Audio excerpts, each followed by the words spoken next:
Greetings, everybody. Hello and welcome. This is the War of the Visions Final Fantasy Brave EXVIUS Championship 2023, the Gouga Cup.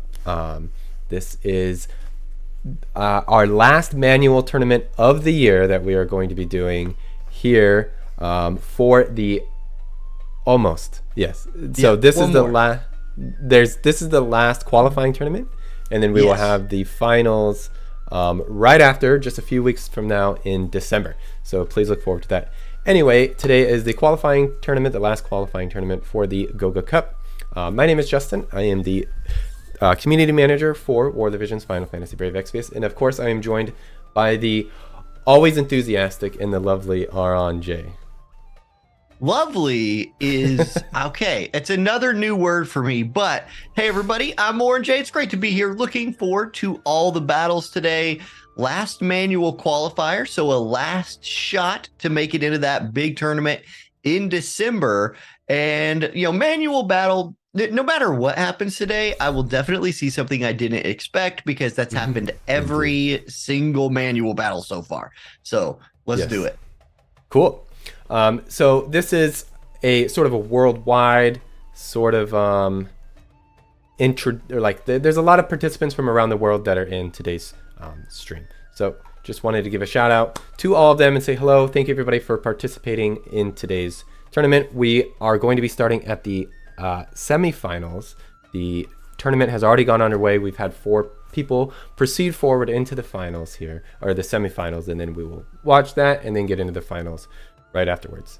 So yes, anyway, we have some information to go over, some stats to get into about today's stream, some other information before we jump into the matches. So first up, let's take a look. One thing I wanted to note is that we are on a 30-second delay just due to the nature of manual PvP, that sort of stuff. So it's going to be maybe kind of hard to respond to any questions, that sort of thing, in real time. Anyway, so the War of the Visions Final Fantasy Brave EXVIUS Championship 2023 is a global PvP championship that will be held over 8 months, starting in April, and the first and second place winners from each auto qualifier and the first place from each manual battle qualifier will have a spot to compete in the World Finals in December. So will you be the War of the Visions Championship? Will you be the winner of the War of the Visions Championship? Probably not, since this is the final match of the qualifiers. So if you're not in it, your opportunities are done. Yeah, actually, yeah. Yeah. So moving on here. This is the roadmap. We're at the very end of it here. So the auto tournament, as you can see, is going to be on December 9th. That's coming up in just a few weeks. That's going to be at 6 o'clock PST. And then on December 16th, that's going to be the manual one. This is where we are today. This is a qualifier for that manual match. That will be at 6 o'clock as well on December 16th. So save the date. Pull out your Siri, pull out your Google, pull out your Bixby, set the date right now. So is that right? Are those 2 tournaments at the same time that this one is? This one is an hour earlier. Okay, so they'll be an hour later than this. Okay, that's how I that's how I remember everything. Is I just have to, because I can't tell world time compared to I just know 1 hour plus or minus. Okay, so 1 hour later than today. Yes. Is next month's tournaments. Great. Okay, now I got that down. We are on world time now. So we've had time change. We've lost our daylight savings. We're on world time PST now, or until March. Just FYI. We are no longer saving daylight. Yes. All right, so here's the specific date here. You can see we're down at the bottom. We're PST. So yeah, that's now. So yeah, anyway, moving on here. Oh, we got an updated image here for the World Finals manual battle. So the champion is going to get 100,000 Visior, and the second place winner is going to get 50,000, third place 25,000. They're going to get an original trophy for first place, second place, and third place, and then those beautiful in-game titles there. I actually can't really see what that first one says. It's a little too small on my screen there, but you guys can read it. It's too small, yeah. Sorry. Anyway, moving on here to the next one.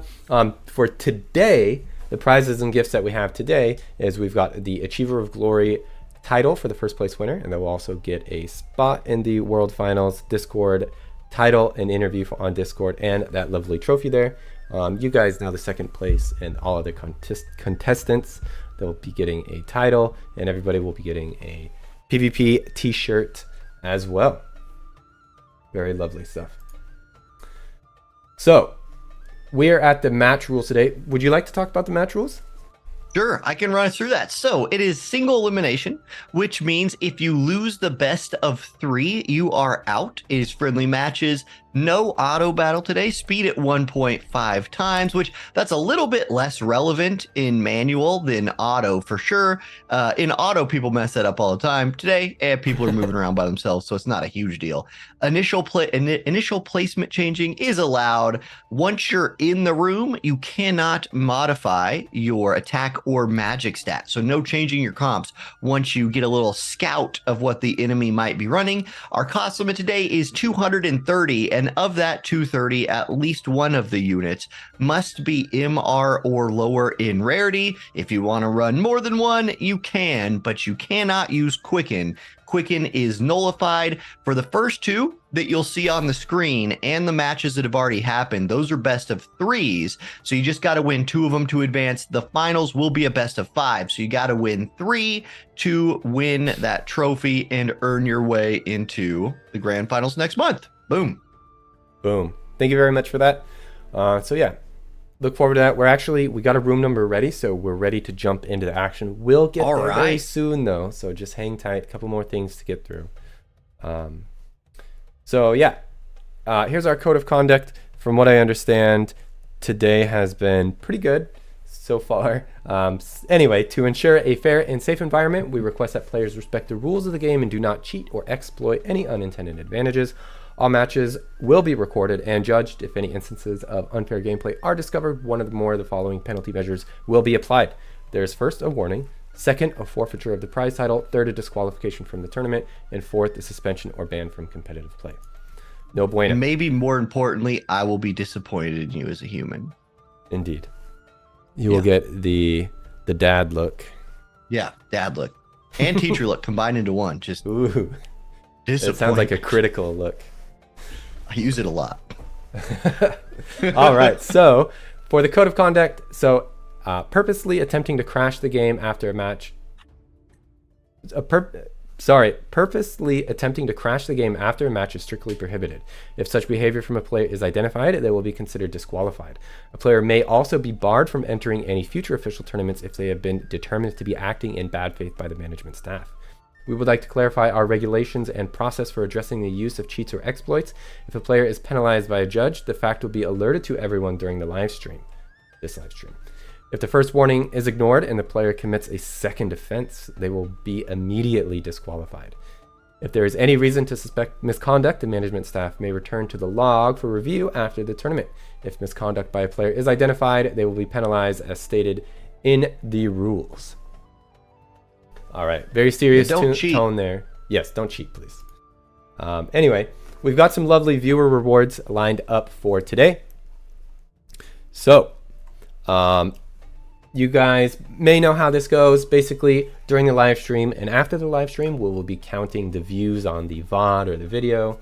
So get those views in there. We have until November 21st at 11 o'clock p.m. or 11:59 p.m. Pacific time, I imagine. So 8,000, we get 50 Gill Snappers, 10,000 Shardless Purple, 13,000 Shardless Yellow. I think we've always hit these, so just be sure to keep up with that, please. It's nice to get those rewards. Yeah, the Shardless are really valuable. That's select shards, essentially, for your barracks. So yeah, especially during the Reincarnation Festival. Oh, man. Awesome. Yeah. Very, very nice.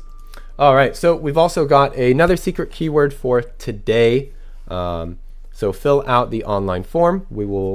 I think the link is available, but we don't have the word available yet. So hang on for the secret keyword. The rewards will be 100 scrolls of vicissitude. And yeah, so please look forward to that. It'll happen during our break, which will be in maybe an hour and a half, 2 hours or so, I believe. So please look forward to that. And finally, Yes. You just keep going. I was going to try and guess the keyword, but I probably shouldn't do that because I bet Don't I get guess it right. Okay. You're gonna bamboozle somebody out there. Okay, you're right. confused. You're right. Anyway, so just one small update here. We've hit the milestone for the rewards for the Discord. Those rewards have already been sent out. If you are interested in PvP, the War of the Visions PvP official tournament is available there for you to scan the QR code and join the Discord server. You guys can talk with like-minded individuals. Perhaps there will be, other tournaments that will be advertised there in the future. Either way, sign up, get in the Discord, discuss with people, go sparring, have some fun with some other fellow PvP enthusiasts.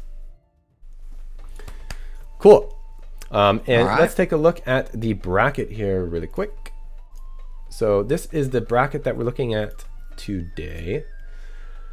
So, Liald, is that how you say that? Liald? I was going to ask you, Liald? Sure. Liald. We'll say Liald.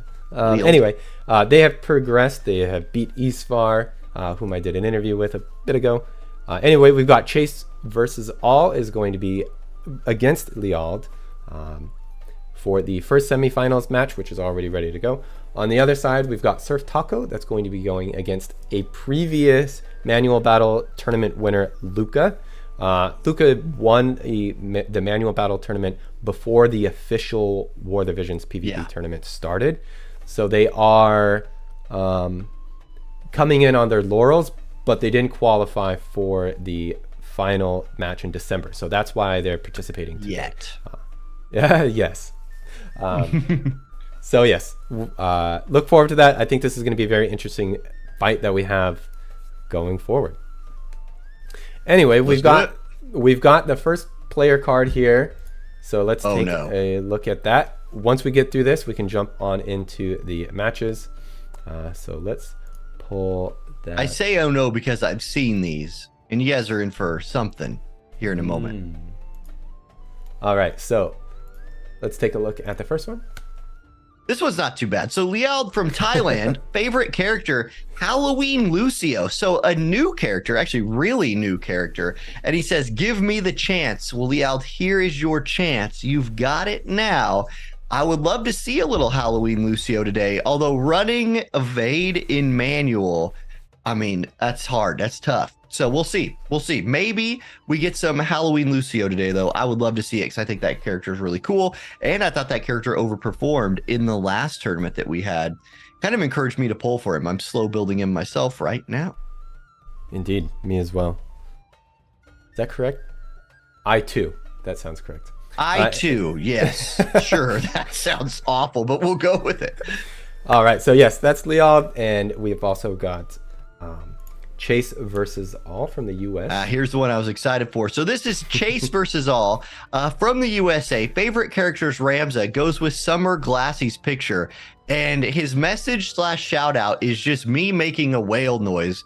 I did this. Okay, if we have any like DBZ fans out there, you become Super Saiyan in response to a need, not a desire. I had a need to make a whale sound on the last stream. Now somebody just wants me to do it, and I don't know if I can, but I will try. Here we go. You even switched to my face. You captured that magic or whatever that's. Yeah, you can tell we got the teamwork down over here. So there you go. There's your whale sound for the night. Awesome. Thanks, Chase. Appreciate you. No, thank you. And I guess thank Chase for the request and the desire there. Anyway, so we're actually ready to jump into the first match. Do you have any guesses on who we're going to be seeing? This is a manual battle. Keep that in mind. Yeah, no, I don't. Manual battles to me are all. I've been wrong every time I've guessed, basically. And so I'm just not going to guess today. And that way I'm not wrong or right, which seems better than just straight up being wrong. Okay. Bart's and Summer Jaden on the screen right here. Okay. All right.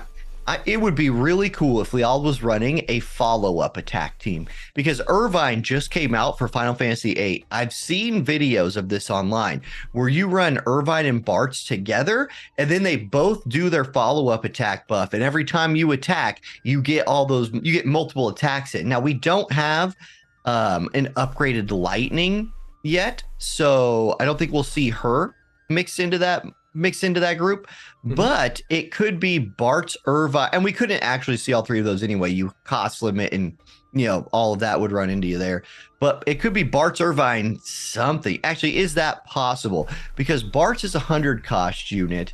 We're at a 230 cost limit. Irvine is gonna run you. Hold on, let me get my infos all pulled up here. What's an Irvine gonna run you on cost? I have my units sorted by water. Irvine's gonna be 90, so you could run a cost 40 unit if you wanted to run those two things. We'll see. Both players are ready, so we'll find out here in a moment what everybody's actually doing as I sort my screens into a more usable. We're jumping usable space.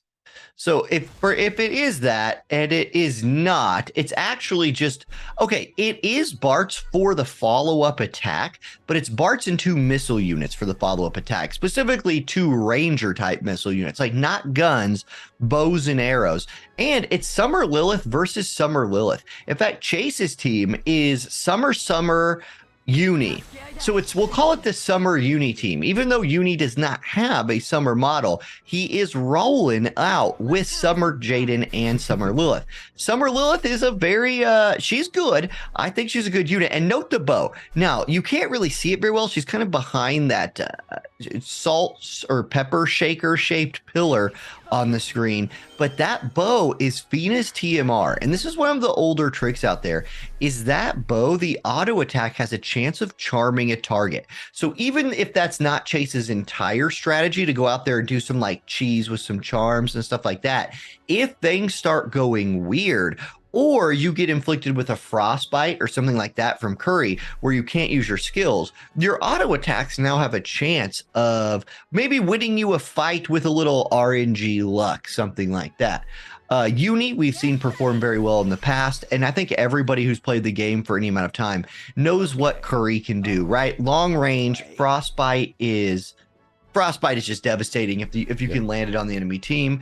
And so we'll see. Jaden one's up right here, probably going to do his buff. Jaden needs about 2 turns of buffing, in my opinion, before he's a decent damage dealer. So he needs to get his AP restore going, and he needs to get his damage buff online. So Sun's out, Guns out. That's agility, critical evade, and AP restore. So there's the first half of that. The starting positions here, Liald is definitely tucked as much into the corner as possible. We'll see if that's what he wants to do. He's being very cautious with his movement so far, and both players are playing range. This is very much a throwback to the original manual battle kind of days, where everybody stood as far away from each other as they could. Cast every buff in their kit, waited for those buffs to run out, then cast every buff in their kit a second time, saw that turns were running out, and was like, well, we'll just see who wins on turns. And that was kind of the meta for manual battle for a while. Now we do at least see Chase being a little aggressive. Lilith moves up on top of the mountains right here. She's trying to sort through all these bamboo stalks, see if she can find some damage. She's at 112 AP, so she could afford to take a round of frostbite. She just will do nothing. She's just going to move up there and chill. Okay, Bart's turn next. Now, this will be the key to Liald's team. He needs Bart's to get the follow-up attack on, so every attack launched by his missile units, Bart's will add that little damage on as an extra helper right there, trying to kill people. I'm curious. I wonder how good that'll work. I think Irvine would be a better option here for that, because Irvine himself could provide that ranged attack follow-up too. Like, he can also be ranged attacking while having follow-up attacks, if you know what I'm saying. So we'll see. Maybe Liald does not have a Irvine. Irvine was, is a limited unit during the Final Fantasy VIII collab, which did just end. I think you can no longer get those, I believe. It ended very recently anyway. I don't know what day it was exactly, but here we go. Okay, Chase moves up. The game has frozen for a moment here. It looks like we might have a DC. We'll see. It could be a spectator bug as well. We'll wait and see what the judges have to say about that. It was Thailand versus USA. Sometimes when you get these like big jumps in geography, it can provide a little bit of a problem for either the spectators or the players playing, but we'll see. All right. Meanwhile, I will talk about things in the game. Mostly I'll talk about Uni, because Uni's not someone we see all that much, except I feel like every manual tournament, so like every other month we see a Uni. Here's the deal with Uni. One of his support abilities is range +2, which is a big deal, and a bunch of accuracy, which makes him very, very good for manual. Then he's got these like massively long range skills that turn off haste, nullify quicken, immune CT changes, and dispel haste. So not only immune, but dispel. The range on that move is 1, 2, 3, 4, 5, 6, and then it hits up to 8 squares away. Boosted by 2, you're talking 10 squares away. That is a map. That is across the map. So Uni is a very safe unit to tuck into a corner and just start dropping bombs. Single target resist debuff with a move decrease moved in, or fixed in there as well. Interesting thing about Uni, main job, no TP skills, none. That is rare. You don't see that very much. So you're forced to go to sub job for a buff. Does have the vigilance buff, which is in the ranger sub job, which is like a 1-turn evasion steroid. Probably not going to be seeing that much, but it does give you access to sharpshoot. And then the other sub job for Uni is black mage. Only TP skill in that, or has 2 TP skills in that job. Osmos, which is a TP absorbing move, and Toad. So the trick to Uni is you can run Spellblade for magic resist spirit buff, right? That'll give you 1 TP move, and magic barrier for the magic shield. So you're kind of forced into that if you want buffs, or you're forced to use a TMR to generate AP, which makes it a little bit interesting. All right, here we go. We're back in it. There's Bartz with a 1 HP Summer Lilith standing next to him. Bartz reapplies his courage buff. It's going to be the Lilith's turn next, and Chase's Lilith is already dead. So what is Liald's Lilith going to do? She's got 68 AP and 1 health. She's still standing across from a Jaden and a Uni. It's going to be her turn, and then it's going to be Curry's turn next. So we'll see how that works. One thing I want to mention about these follow-up attacks from Bartz, they are particularly good at killing units with courage. If the unit who fires an attack, like here's Barrage, right? Now let's hope the follow-up. Here's follow-up attack. 6,000 damage follow-up attack. 5,500. Oh my gosh, never mind. That is good at killing units. It's good at killing courage, and it's good at killing re-raise. If it does 6,000 damage, like re-raise is often something that you'll see survive a follow-up attack because you have a couple thousand HP left. Not here. Liald's team just walks out and drops Chase's team. The follow-up attack from the Bartz is that's gonna have to be figured out, because that was incredibly strong. And we got to see the power of missile with a follow-up attack, which is Bartz is not a brand new unit in the game, but we are starting to see some units with that ability. I would love to see a Bartz Irvine comp today with a Uni, and just have Uni like drop that massive barrage across the map, and then have Irvine and Bartz just following that thing up. That'd be sweet. So GG, good first fight, Liald. And there it is. Yeah. So we'll be jumping into the second one. This is a best of 3. So if Liald wins the next one, then he will be proceeding into the finals. So yeah. Pretty cool. I'm going to go look up a little info here on Bartz's follow-up attack. I want to compare it to Irvine's and see if one of them, like just... I want to see if one of those follow attacks in and of itself is better than the other. So give me just a second to get that info up. Bartz's follow-up attack dispels protected shell, which, I mean, don't count that out. Then is a typeless, colorless physical damage attack. It's like a small modifier, right? A small modifier. But still, a small modifier move was hitting for 6,000 damage. Irvine's follow-up attack over here is, again, typeless and colorless, also small modifier, but with no added bonus. Like Bartz's removal of protected shell is a big deal. So that might be why Liald went with Bartz instead of Irvine, because you get the better, like in and of itself, Bart's is a better follow-up attack. The one area where Irvine is better, Bart's has to be within three panels of the person who he's following up. Irvine can be 4 away. So you can actually have Irvine kind of space out a bit more, dodge some AoEs, and still be launching follow-up attacks. Love the team comp, though. Really cool 230 cost limited idea there if you want to run that follow-up comp. And if you don't know, the way follow-up attack works is like follow-up attacks have a range, but the range that the follow-up attacks have, like for example, Irvine's follow-up attack range is 4. That does not mean that he needs to be within 4 tiles of the unit to shoot them. It means he needs to be within 4 tiles of the friendly unit who he's following up on. It often makes those characters, like Bart's, for example, his follow-up attack is potentially his highest ranged attack because it's purely based off the range of the unit that he is following up on. So sorry, gotta adjust my sock right there. It's like, my goodness, weird. So anyway, it sounds like potentially these follow-up attacks is one of the biggest shakeups that we've seen in manual PvP since the game came out. Yes, I would say so. Again, we always talk about manual PvP back in the day like it was a nightmare, and it was. And so that's why we talk about it like that. But the increase in range helps a lot. The increase in like range buffs, like support abilities, getting another range added to them. And if you remember like maps back in the day, does everybody remember the map that I don't know what it was called? Maybe it was called like Arena 2 or something, or Castle Interior. I don't know. But it was the middle area was like range height 1 lower. And then there was 2 side areas that you like stepped up some stairs onto. And you could get, I want to say you could get like 25 tiles away from your opponent if you were opposite corners. Like there was no hope in, you could corner camp. Like it was very, very possible. And do you remember what map I'm talking about? I'm trying to remember here. Okay. It was one of the, back in the day when the game first launched, if you went into a friendly match, this is the map you played on. I did not do that back in the day, so. Okay.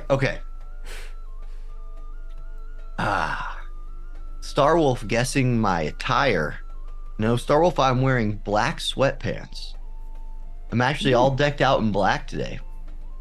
In a red tie. But that was a red tie. Not only a red tie, but the only in existence War of the Visions That's very true. Championship PvP 2023 tie. One of one. Someday this gets hung on the wall next to my jacket. Yep. No one else in the world has this. I think this might be one of the only things I have like that. Well, you are one of one. Yeah, I was gonna make some cheesy comment like that, but that's lame. They're like, it's too lame. I would only make that comment to like little kids, and then I'd look at them like, right. And they'd be like, yeah, you're lame. I'm like, well, that's what I was going for, so thanks. So we're just waiting for the second room here to set up, and then we'll be jumping into that. So you think these follow-up attacks is something we're going to see all day long? Hope so. It was cool.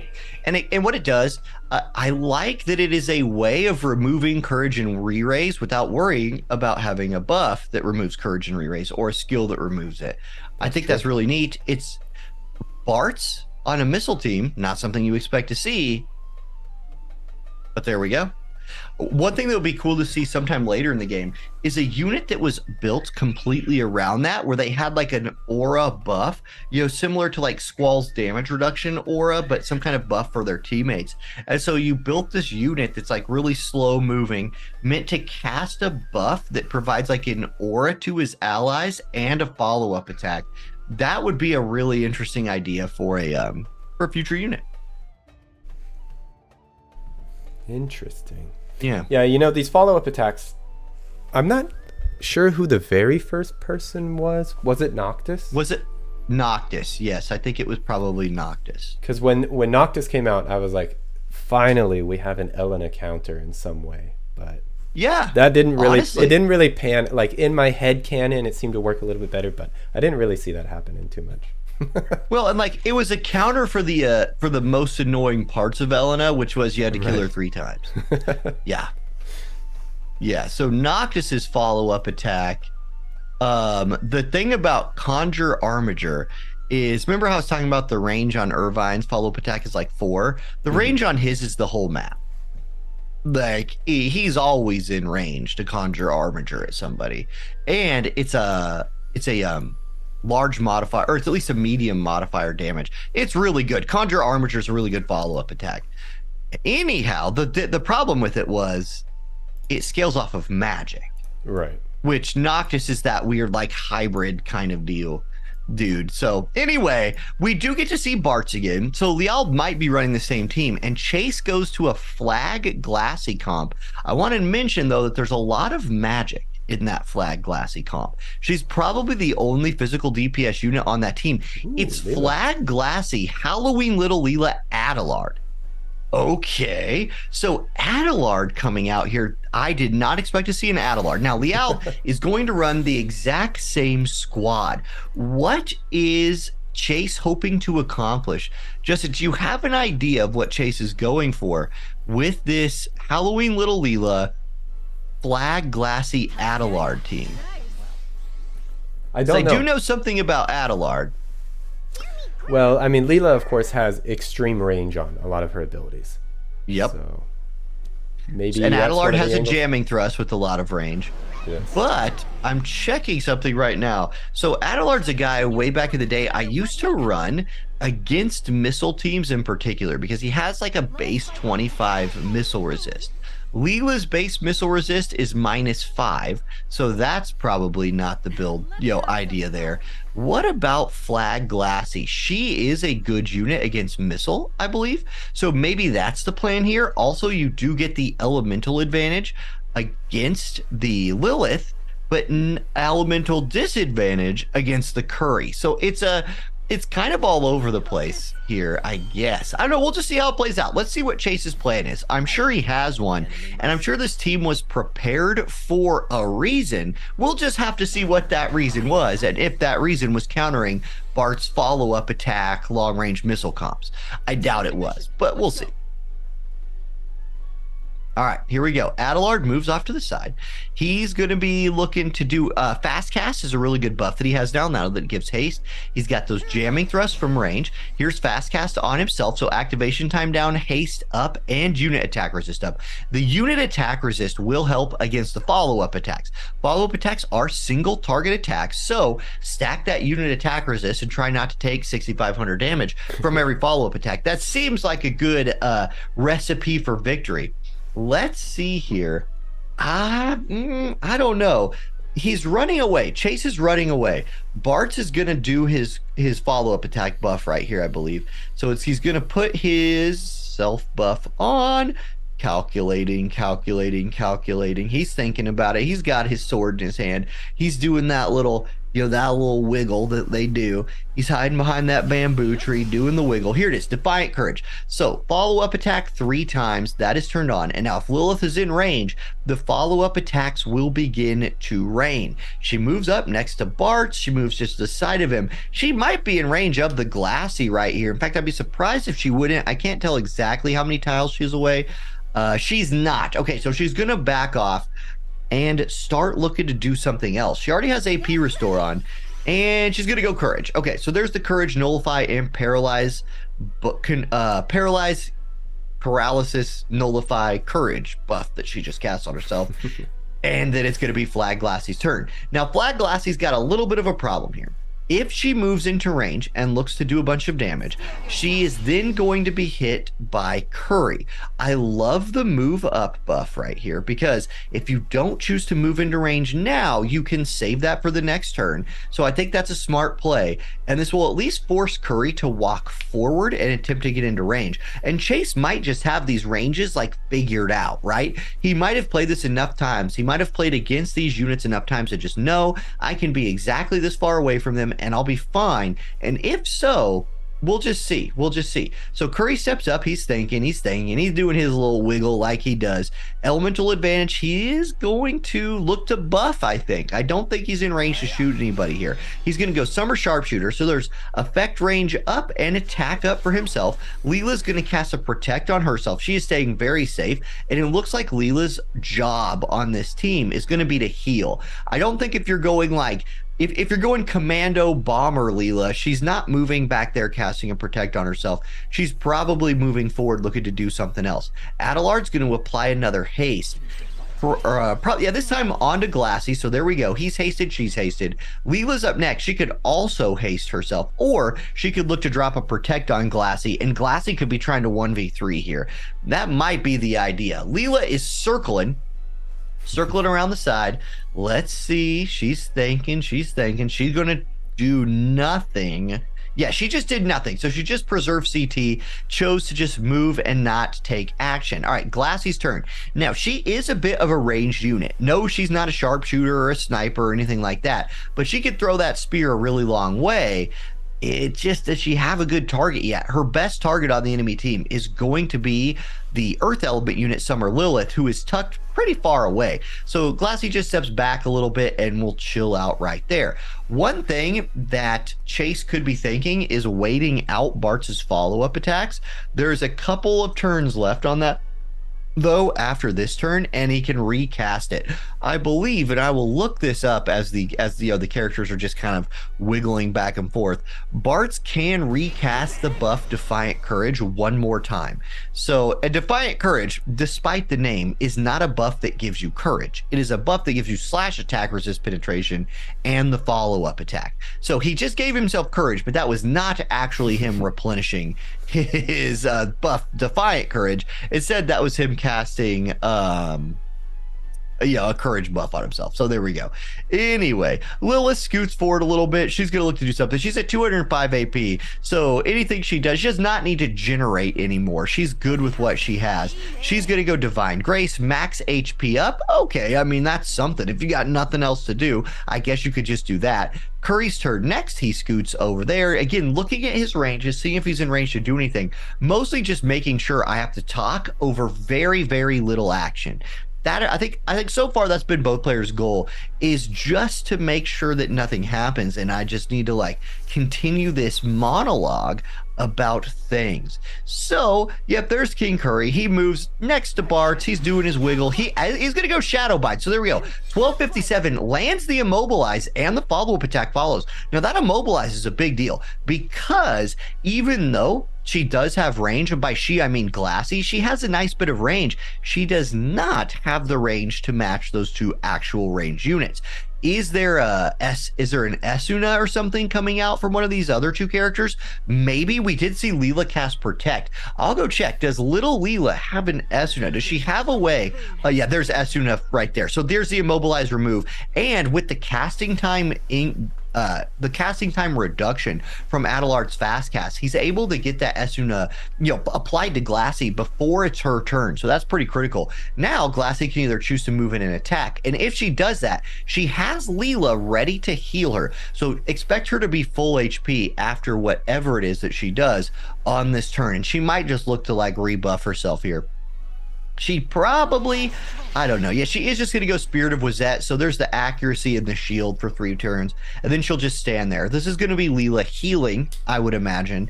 Probably just single target heal and not move, preserving that CT again. We'll see. Chase knows what he's doing more than me. Here we go. Leela just doing the little Leela shuffle. Yep. Don't really. Okay, Leela, go ahead and apply that heal. If you're going to do it. No? Yep, there it is. Height base cure. 5684. She was only down about 2500, so it overheals her. But this is not, World of Warcraft or something where we have healing meters calculating how much overhealing you've done. So just full HP versus full HP. And with 30 actions left to go, both teams at maximum health. But that must change pretty soon. Eventually, they do have to start trading blows. This map is not long enough to just take it all the way to turns. All right, here we go. Bart's gonna do something or nothing. I am right. He will do power stance right here. So attack up, spirit down. That spirit down, I mean, it'd be really interesting if like Leela ends up nuking Bart's and kills him exactly at his HP to like end the game or something. But still, that's just Bart's generating some AP, continuing to just be himself. All right, Lilith looks at Glassy and thinks about it again. She's gonna do what? Just nothing. She just chooses to do nothing. A lot of that today. Adelard, 7,300 HP. He is dancing about. He has lost his haste. He could look to reapply that to himself, or he could look to do something else. Let's see. Fast cast. Adelard's main buff that he's bringing, he's cast it twice already. That move has 3 uses. So if he's reapplying haste to himself or to Glassy right here, it will be the last time he can drop that haste for this fight. We'll see. Glassy moves up. She's at 10,000 HP. She does have her shield online, which should help to keep her safe. But another benefit of that follow-up attack is it counts as 1 hit into a shield. Now, Glassy is tempting fate a little bit right here. She moves into range of everybody. It's about to go down. Everybody on Liald's team is going to get a shot at her. Curry, with 114 AP, can definitely do his frostbite applying attacks. And if he lands a frostbite, that could be a big deal, except there's been so many turns of buffing. Glassy has a lot of AP to juggle with. We'll see. We'll see. Curry gonna go Shadow Bind again, looking for the immobilized. Once again, lands it. Follow-up attack for 2208. That's pretty strong. And now that shield has 1 hit left on it, and Glassy's a little chunk. The fast cast goes on to Leela. So giving little Leela the buff right there is potentially a big deal because it will let her go before Lilith gets to go again. Bart's probably needs to reapply his follow-up attack buff at this point. I believe this is his 3rd turn since his 1st turn, which would make this like his 4th turn, whatever. I think his follow-up attack buff is either wearing off now or about to wear off. So there's Defiant Courage. That is the reapplication of the follow-up attack buff. So here we go. Leela's turn next. She could definitely look to drop another heal. She moves a little bit too close for comfort if she ends up standing right there. I think with her long-ranged AoE heals, she could definitely heal from further back, but Chase might know that he needs to do a little bit more damage, so he could be moving Leela into DPS range as well. Either way, I do expect to see a heal come out here. Leela moving. She's gonna maybe think about moving back there by Adelard. Gotta watch out for time. Your turn can time out. We see that happen, and it did. So that turn did time out. Leela did not actually cast anything, but that's probably intentional because now she will go directly after Lilith. I think the thought here is let Lilith hit Glassy, let the follow-up attack hit Glassy, let that drop her HP low enough that Leela's heal will actually have like full value, and then Glassy's turn comes around, she'll be full HP instead of healing her before all of this and then all of that. So drain charge, 800 damage, not much there. The follow-up attack for, oh god, that's playing with fire. Like Leela, I think was trying to maximize the value of her heal. Well, you did it. You get max value out of this thing, but it almost cost Glassy her life. So finally, a little bit of excitement here. Chase, now you probably are going to heal this time. Here it comes. Do the biggest healing value spell you got, Leela. We'll see what that is. And then it's still immobilized. So we'll have to see what Glassy does now that she can't move. All right, here we go. We're chilling. Go ahead and cast it. We all know you're going to do it. There it is. Height base cure. 5684. Essentially undoing the damage from the follow-up attack by Bart. And that's it. So Glassy, the premium unit on Chase's team, the 100 cost girl, is struggling a little bit, can't move, and now it's Bart's turn. Bart can now afford, if he has the range, to move in and start attacking. Oh, Keenblade. Now CT up. There is ban on Quicken in this game, but there is not bans on CT manipulation. So something like Keenblade, something like Ildira's Limit Break, those are allowed. So this is a really clever move from Liald right here, moving Bart's up there. Now okay, yeah, Glassy's dead. Glassy cannot survive 2 attacks from these ranged units plus the follow-up attack from Bart's both times. So this will remove Glassy from the fight, maybe just temporarily, because there is the full life chance from Leela. So there goes Glassy. She's popped. She goes down. She will stay down for now. What can Lilith do? Lilith, are you in range to start shooting the other units? And do you want to expose yourself? She is going to expose herself. Shadowbind comes out 918 with the immobilize. The follow-up attack for 2890. So Leela goes to half HP and cannot move. Is she in range for a full life? Like, that is something to pay attention to here. So I'm going to find out. It's Adelard's turn now. He can heal Leela. He's casting a spell. It might be an Esuna for Leela. That would be my guess. Allow her to move. Leela's full life. Let's see the stats on this. She's going to heal herself, which makes me think she was not in range for it. So White Mage Leela has full life. The range on that is 4 straight ahead. I think that puts Glassy 1 or 2 tiles out of range of that buff. Okay, Bart's turn next. Bart needs to just make sure he stays close enough to his ranger friends that they can, he can launch his follow-up attacks. If he can do some damage, I think that's an added bonus. Otherwise, just keep him safe and just use him as this like artillery battery that he has been, and he's been very successful at so far. Okay, this is important. It might not seem like reapplying that shield was a good idea. It was a good idea because that Bart's follow-up attack is a turn-based buff. So if he does nothing and is generating more turns for himself, it will limit the amount of times he can follow-up attack by increasing the amount of turns he has. So with a unit that is a follow-up attack-based unit, that's what you're trying to get out of them, having them be slower than your other units, or at least not preserving their CT, is a kind of low-key kind of big brain thing. So I'm not surprised to see Liald move his Barts and have his Barts cast what seemed like a maybe pointless TP move. It was just to delay the turn. It was just to delay his turn and allow his follow-up attack to keep rocking. Now, this could be Shadowbind number 4 from Lilith right here. I think that would be the smart play. Try to bind the Leela again and prevent her from going in full life in Glassy. I don't know how many uses the skill Shadowbind has. I could look that up because there is always these indecisive moments right here. It's going to be the limit break. So no, goes with the beach attack limit break. Interesting. So throws the water melon up into the air, drops the bomb, 24-23 damage right there. Gets the AoE resist buff. Not in range for the follow attack from Bart's though. Or did the spectator? No, spectator didn't crash. Just not in range for the follow-up attack. Interesting. Now, Shadowbind has 5 uses, so she definitely could have gone with the Shadowbind. That limit break that she just did, though, does also inflict immobilize, so that's why she went with it. It decreases missile resist by 38%, can immobilize, increases her range by 1, and gives her 20 AoE resist. It is a beefy move.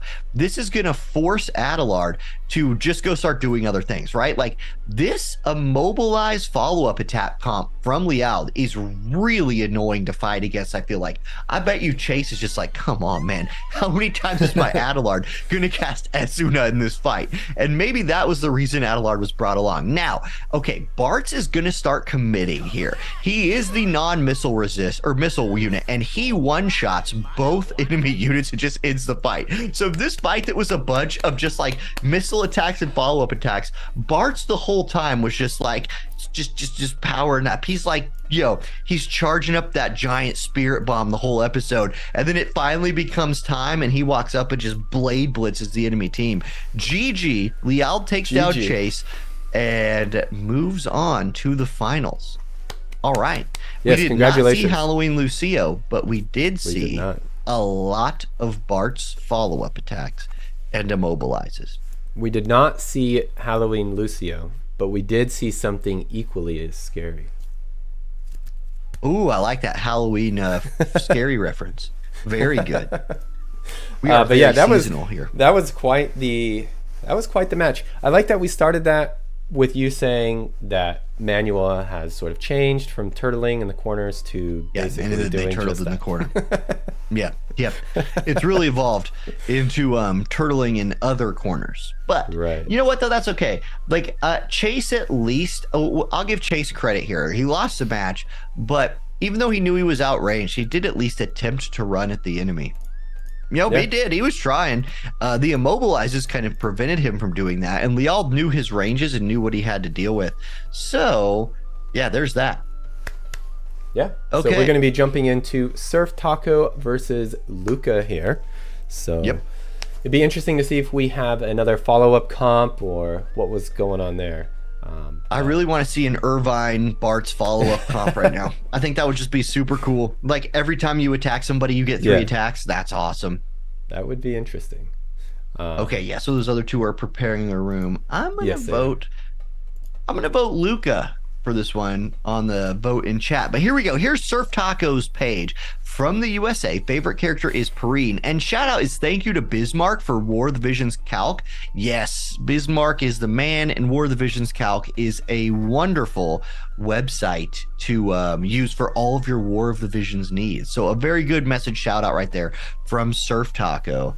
Yeah, if you've never been to WOTVcalc.com, highly recommend checking it out. It helps you take your War of the Visions game to the next level. Guarantee you all these players are using it religiously that are playing in these tournaments. Indeed. There's stats for anything that you could imagine on there. So go take a look. All right. We've also got Luca. He is a previous winner. Yes, previous winner, but as you mentioned earlier, a previous winner before the official like championship series. So his old win did not get him into the finals. So playing to try to work his way in here. Italian player, favorite character is Jaden, says stars can't shine without darkness. True. Okay, Justin, I have a question for you. I like to ask this question to kids, and they usually get it wrong. Okay. Is it dark in space? Is it? Well, I mean, I think that comes down to your interpretation of what is darkness, right? Is darkness the lack of electrical dark signals? Would be the lack of light. Is there a lack of light in space? Well, there is nothing in space. That's why they call it space. Are there photons there's some planets and satellites and asteroids? Space is full of stuff. Is it? You're dodging the question. Is it dark in space? You are dodging. This is a yes or no question. Okay, listen. Let's just think about it like this. If you look into space and you see black, there's literally nothing there. But see, the trick is space is actually so full of light that you can look into space and see things millions of miles away.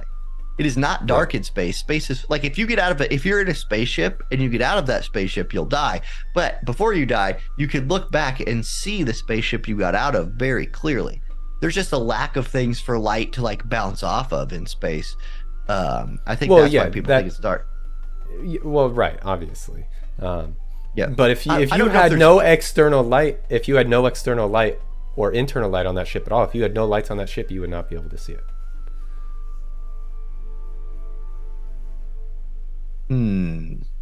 Is that true? Yes. Unless there happened to be some nearby star or something. Yes, the sun. Well, right. I mean, are we talking intergalactic here? What are we doing? I don't know. It's just a fun question to think about. Like, I don't know if there's a right or wrong answer to this question. The kids get it wrong because they're all so sure that it's pitch black in space. Like, the wrong answer is it's pitch black. It's definitely not. But I don't know what the right answer is. It's just it's one of those fun like little thought experiments you do when you're like, ooh, I need to fill like 10 minutes of teaching right here and I really don't want to start another thing. So you're like, kids, right? Is it dark in space? Well, let's see here. So we cannot perceive, infrared, ultraviolet, that sort of stuff. A lot of light from early in the universe is redshifted. So okay. So maybe it's even brighter than we think. Yes. Anyway, but something I wanted to bring up about Luca. Do we have a room number? We don't yet. Something I wanted to bring up about Luca is I had an interview with him a couple months ago. I did an interview with some past PvP participants, just asking them, how they got into PvP, manual PvP, that sort of stuff. And Luca, this wasn't part of the video because we were chatting like before and after, that sort of stuff. And I said, Luca, how come you weren't in the manual PvP tournament that we had? And he was like, why do I need to be in it? I already qualified. And I was like, no, you didn't. You're not qualified for the finals. You have to. And he's like, oh, okay. I guess I'll try for the next one and get in. Excellent. Like, if that makes it seem like if he wins this thing, that's kind of cool because it just means that all he needed to do was just play. He was like, oh, wait, I need to qualify. Hold on. Let me just go do this tournament and I'll win it real quick and qualify. Yeah. He's like, I'll only win. If you go 2 in a row, I mean, that's pretty impressive. Indeed. So it'll be very funny if that's what ends up happening. So I guess we'll see here. We shall see. We do have a room code now, so we're jumping in pretty quick. Yep, jumping in right now. So let's take a look.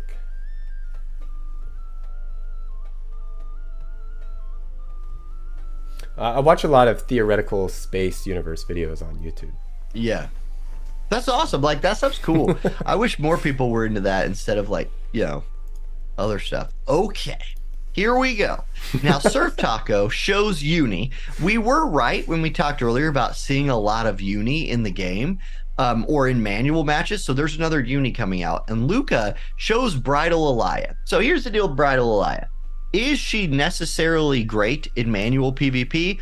I don't know, but she's probably just so good that it doesn't matter. And you could just run her and run at people and then just take them out.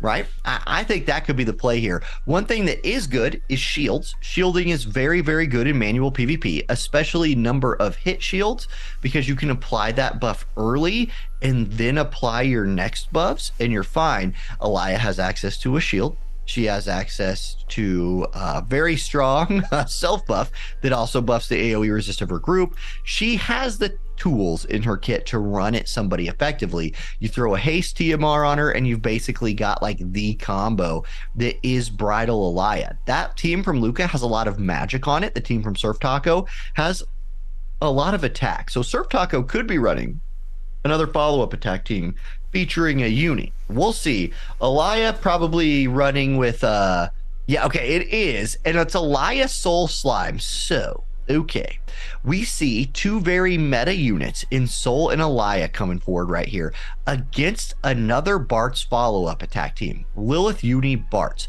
Okay, let's see how it goes. Let's see if the meta auto damage units can close the gap and kill the manual follow-up attack, potentially new meta units from Surf Taco. Lilith being out here again, I like that. Expect to see a lot of immobilizes. I wonder if Alaya or Soul, and this is not something I know off the top of my head, but I imagine I have plenty of time to look it up, have access to moves that disable immobilize or make immobilizing them harder. That would be worth knowing. So Soul does not have immobilize resist. He is floating though, so I feel like chaining him to the ground would be even extra effective. Soul is naturally a little bit weak to missile. Let's see, does he have a buff or anything that gets rid of immobilize? I don't, like, in my gut, I don't think he does. I don't think he has anything that helps him against immobilize. I just wonder if that'll be a big deal. Again, it's why I'm like looking at all of this stuff. He poisons people. Yeah, I don't see any immobilize info there for Soul. For Alaya, that will be worth looking up. Let's see here. Chat's probably already like spamming it and in the chat. There's a delay. You're okay. There's a delay so far. Oh, right. There's a delay. So by exactly the time they say it, I'll have mentioned it and then I'll look really smart. So Alaya does not naturally have any immobilize resistance. In her kit, so Dancing Flower Blessings is Alaya's like biggest buff. It's 30 AoE resist for her and her squads. It's 20 slash resist. It's haste for the whole team.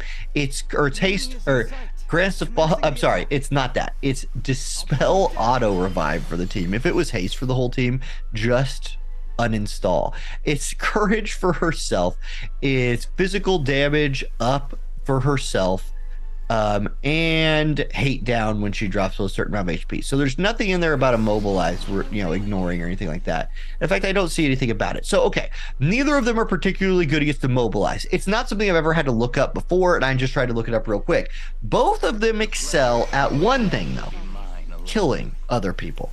So we'll get to see some killing coming on here. They're shielding themselves, they are preparing to go do the damage, and then they have Slime for heals and buffs. So you've already seen Slime apply his agility buff to both of them, speeding them up a little bit with his accelerate, and now he's in the background waiting to drop some clutch heals. I saw somebody in chat, I don't know which person it was, they were mentioning something about Dragon Quest and how they were hoping for a Dragon Quest collab, and I was going to say we've already had one. there's Slime. There's the proof right there. The main character from the Dragon Quest series, Slime. I don't know if he's the main character, but he's in every game. There he is. So he's out here doing his slime thing. And then we'll see if Surf Taco is as successful at piloting this team as Liald was. One thing to mention, Pissarro does have elemental weakness against Uni, but Uni has elemental weakness against Alaya and Slime. Bartz's follow-up attack, excuse me, already bringing out the yawns. It's way too early for that. Bartz's follow-up attack is non-elemental, so it just doesn't matter, what color he's playing against. There's Shadow Dance. So there's the shield from Alaya. So now they both, her and Soul, have their shields on. So both of them are ready to start closing that gap a little bit. Alaya does have elemental weakness against the Earth unit in Lilith. So lots of elemental things at play here.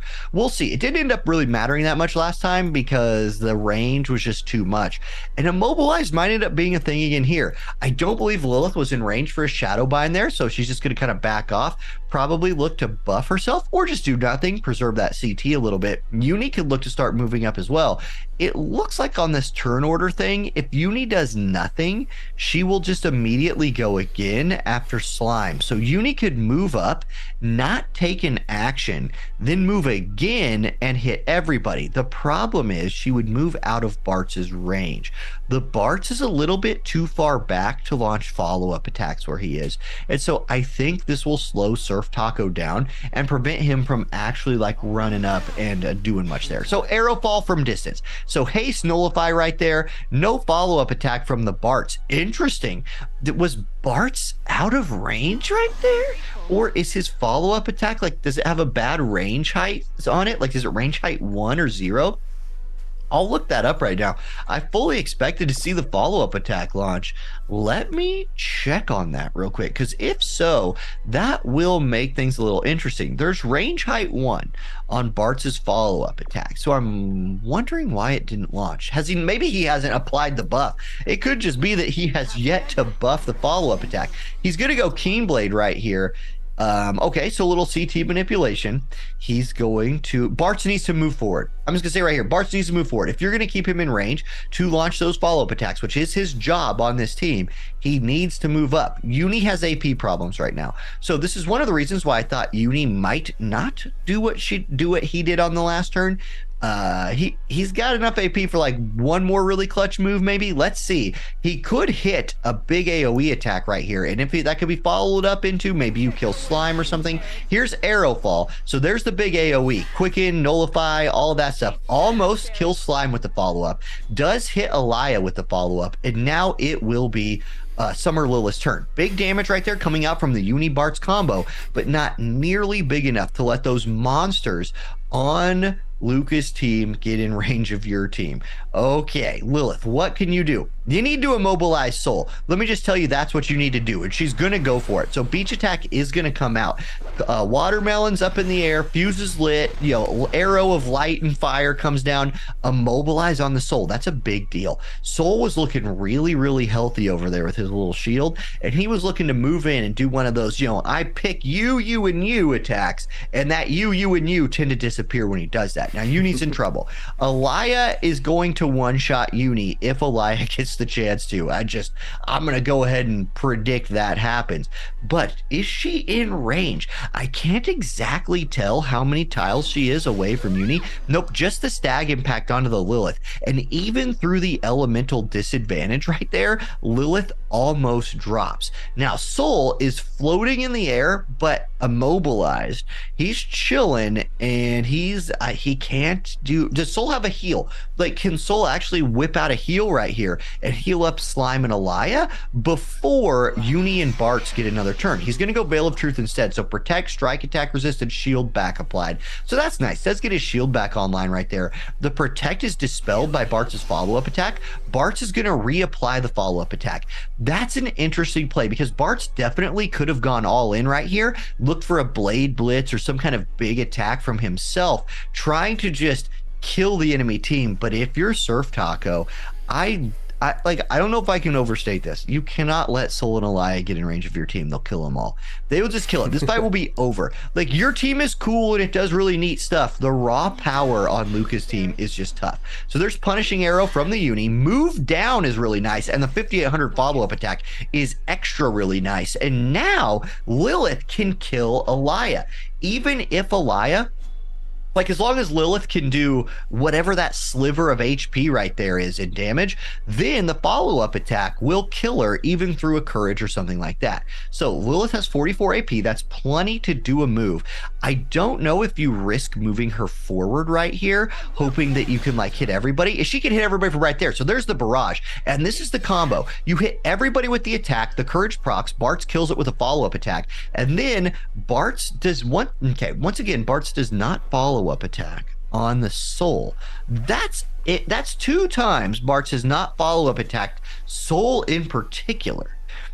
Am I missing something here? Is there something going on that I'm not understanding? Does Bartz's follow-up attack not work on units with float? Follow-up attack resistance.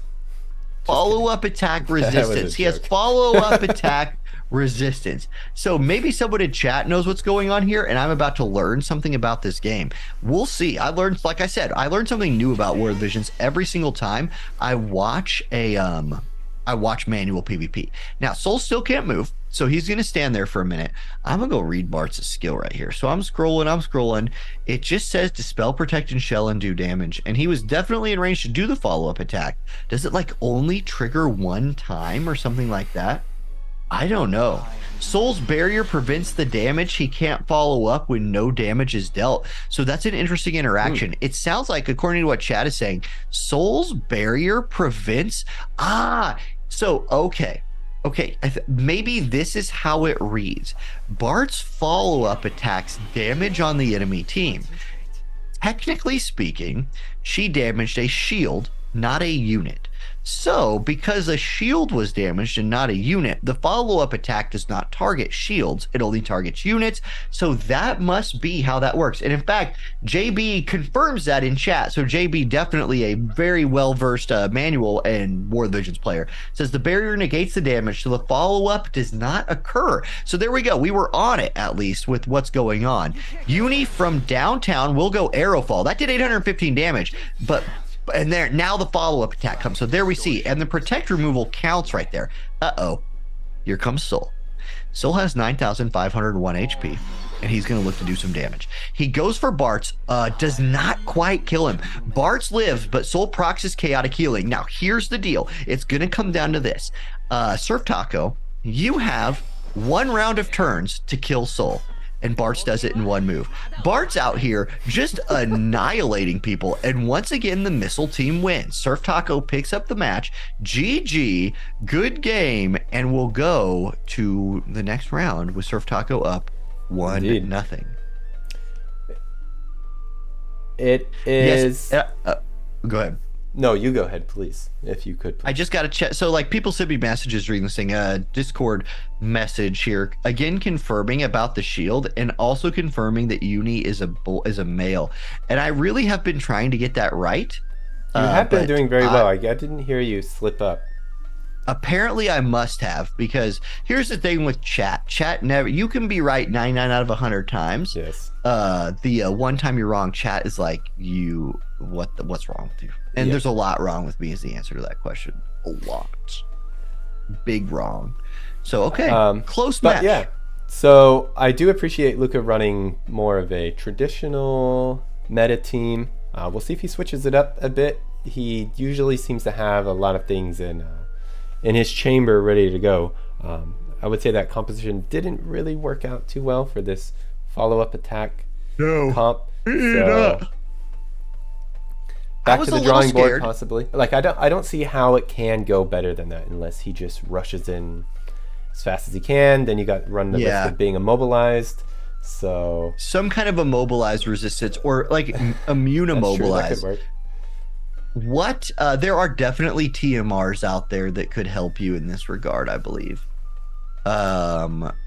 I have to remember what they're called to find them. And remember how I mentioned that I have many things wrong with me. One of those things is I do not have every TMR in the game memorized. But nope, that one doesn't work. Dang it. I was going to say Ayaka's TMR is a ranged shield buff. It's only 20% shield, so that's why you see other shields being used. But it does not immune from status effects. It actually just dispels them, and immobilize is actually not one of those status effects. So I was thinking that would be kind of a cool way to get around it. I'm sure there are other ones out there, though. And again, probably chat is just going to help us out here. One thing, when Bartz came to Global, he was free, right? Free to get. We all got him for free with the collaboration. Yep. And he was widely considered our best free unit we've ever gotten. And his power has been on point today. His follow-up attacks have been what those teams are built around. But both times that he has gotten in range to use one of his own attacks, he's done about 13,000 damage to every unit that he's hit, which one-shot the soul. And so Bartz is, I mean, don't sleep on Bartz, I guess is what I'm saying. Yeah, Bart's the real MVP. I'm going to agree with Skyark there. Bartz is the real MVP of this tournament so far. Okay, Frederica's TMR nullifies immobilize, but only on one unit at a time. Interesting. So that could be an option if you're running what we saw with that like Glassy comp where she really needs to be able to like move. That could be useful. Does Celis's TMR nullify immobilize? Well, I can look. We can look that up, and I will do that. So how? Okay, so let's just assume that, you know. Well, okay. Let's say Luca proceeds forward. How would you counter this Bart's follow-up attack, Uni sort of, Lilith sort of composition that we see going on? Okay, he started in the same place 3 matches in a row. I'm going to assume he starts there again. I start my units completely on that left side, right across from him, and then I take advantage of Rob's TMR or something else that boosts my CT, and I give myself haste TMR or something like that. Like I just run units that are bulky enough to close the gap, and then as quick as I can, I haste and CT buff myself across the map and just try and knock him over. Or I run a missile comp straight across from him, and I maybe run double follow-up attack or something, you know, some other follow-up attack comp. And Indeed. I mean, you could just play it against itself. For sure. Yeah, we're just waiting for the room to finish here. So yeah, we've got a few more moments. Yeah. Somebody asked about Celis's TMR. It nullifies Silence, Paralyze, and Berserk in an AoE. So it does not. We have not said the secret word already, Diamond. I imagine that will come during our break, and usually our break is right before the finals. So secret code word incoming soonish, I would imagine. Possibly within 20 minutes. We'll see. Or possibly within an hour if we have 2 more games and they both play missile teams. Right. Yeah. Anyway, Frederica's TMR has nice range on it. It is a single target buff, 4 spots away, nullifies, disable, and immobilize, and stop. All 3 very devastating status effects. Frederica's TMR, though, not something you see played very much these days. Try protection. Huh. Do you remember, Justin, when people thought Frederica's TMR was like a decent piece of gear because it had 434 HP on it? I don't really remember. You remember that? No. Yeah. Oh, 400 okay, HP. I remember. Yeah, I mean, you know, back in the day when everybody was wearing like a +0 golden armor and they're like, yeah, right. Here we go. Frederica's TMR was just made you beefy. 12 accuracy, 12 crit. My goodness. Turn off that buff, but we couldn't turn off buffs back in those days. So you just sort of did it. Yes. Yeah, you know, speaking of back then, I remember sort of getting into the game, and then I had like Ayaka, and I like unlocked her whole ability board, and then every single like battle that I would get into, Ayaka would just like immobilize. It's like, I need you to do something else, please. Anything else. People were like, "Oh, she no, was there. she has it unlocked. She's not going to do anything else." Yep. Like it was funny because like the good Ayakas back in the day just did not know the skill. You used to just not go all the way down the skill trees before you could turn abilities off. So if you learn to mobilize on Ayaka, you ruined her. All right. Okay. So Luca's gonna bring out King Bradley. I like this. King Bradley is one of my top, I'll say one of my personal favorite units in this game. Top 3 on my personal favorites: Squall, Eileen, and Bradley. That's probably my top 3 favorite units in the game. So here he comes. He's gonna try to do some things. Let's see. Now look, just as I call out Surf Taco for always starting in the same spot, he starts in a different spot. But Luca brings Zazan, the killable. This is not Zazan the unkillable. This is Zazan the very killable. But look at Bradley. Just says, okay, wait a second. Look at this. Bradley just says, what missile units? I'm just going to kill them.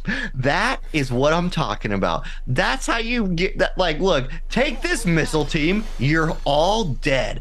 It's haste. It's speed. Bradley runs across the map and just deletes 2 people. Okay, now Bartz, look. Bartz, listen. You've been good. You've been the MVP so far. Can you go toe-to-toe with this squad? Because we got Zazan the killable right here, too, who could charm him. I think that's probably what Zazan was brought into this map to do, is just charm. And Murderous Blade. I think he bowed out. Yeah, at this point, I think he walked up. He didn't do anything. He bowed out. Without a doubt. That is a very, very sportsmanship move right there from Surf Taco. So Luca wins in the world record for fastest manual PvP match ever. No kidding. As he guesses Surf Taco's starting position with Bradley, and Bradley deletes the entire team. Very, very well done right there. You love to see it. That was my favorite manual match of the year so far. Easy. One of my favorite units in the game. Win. So now here comes, like the positioning is now going to be more important than ever in this next match. Oh yeah. I'm going back to my corner if I'm Surf Taco. No matter what, that can't happen. I think in that corner you're at least protected from that.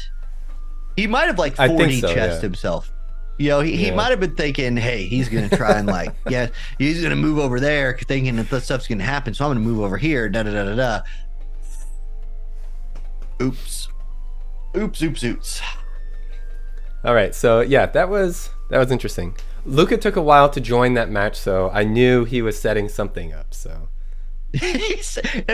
By setting something up, you mean he picked King Bradley and a lion and was like, here's 2 really good units. Well, he's probably loading up the trust stones, agility, everything else. Sure. Hey, speaking of trust stones, though, Justin, did you watch the last live stream on the JP side? Yes. Well, it's all the worldwide side, right? So we could talk about all of this stuff.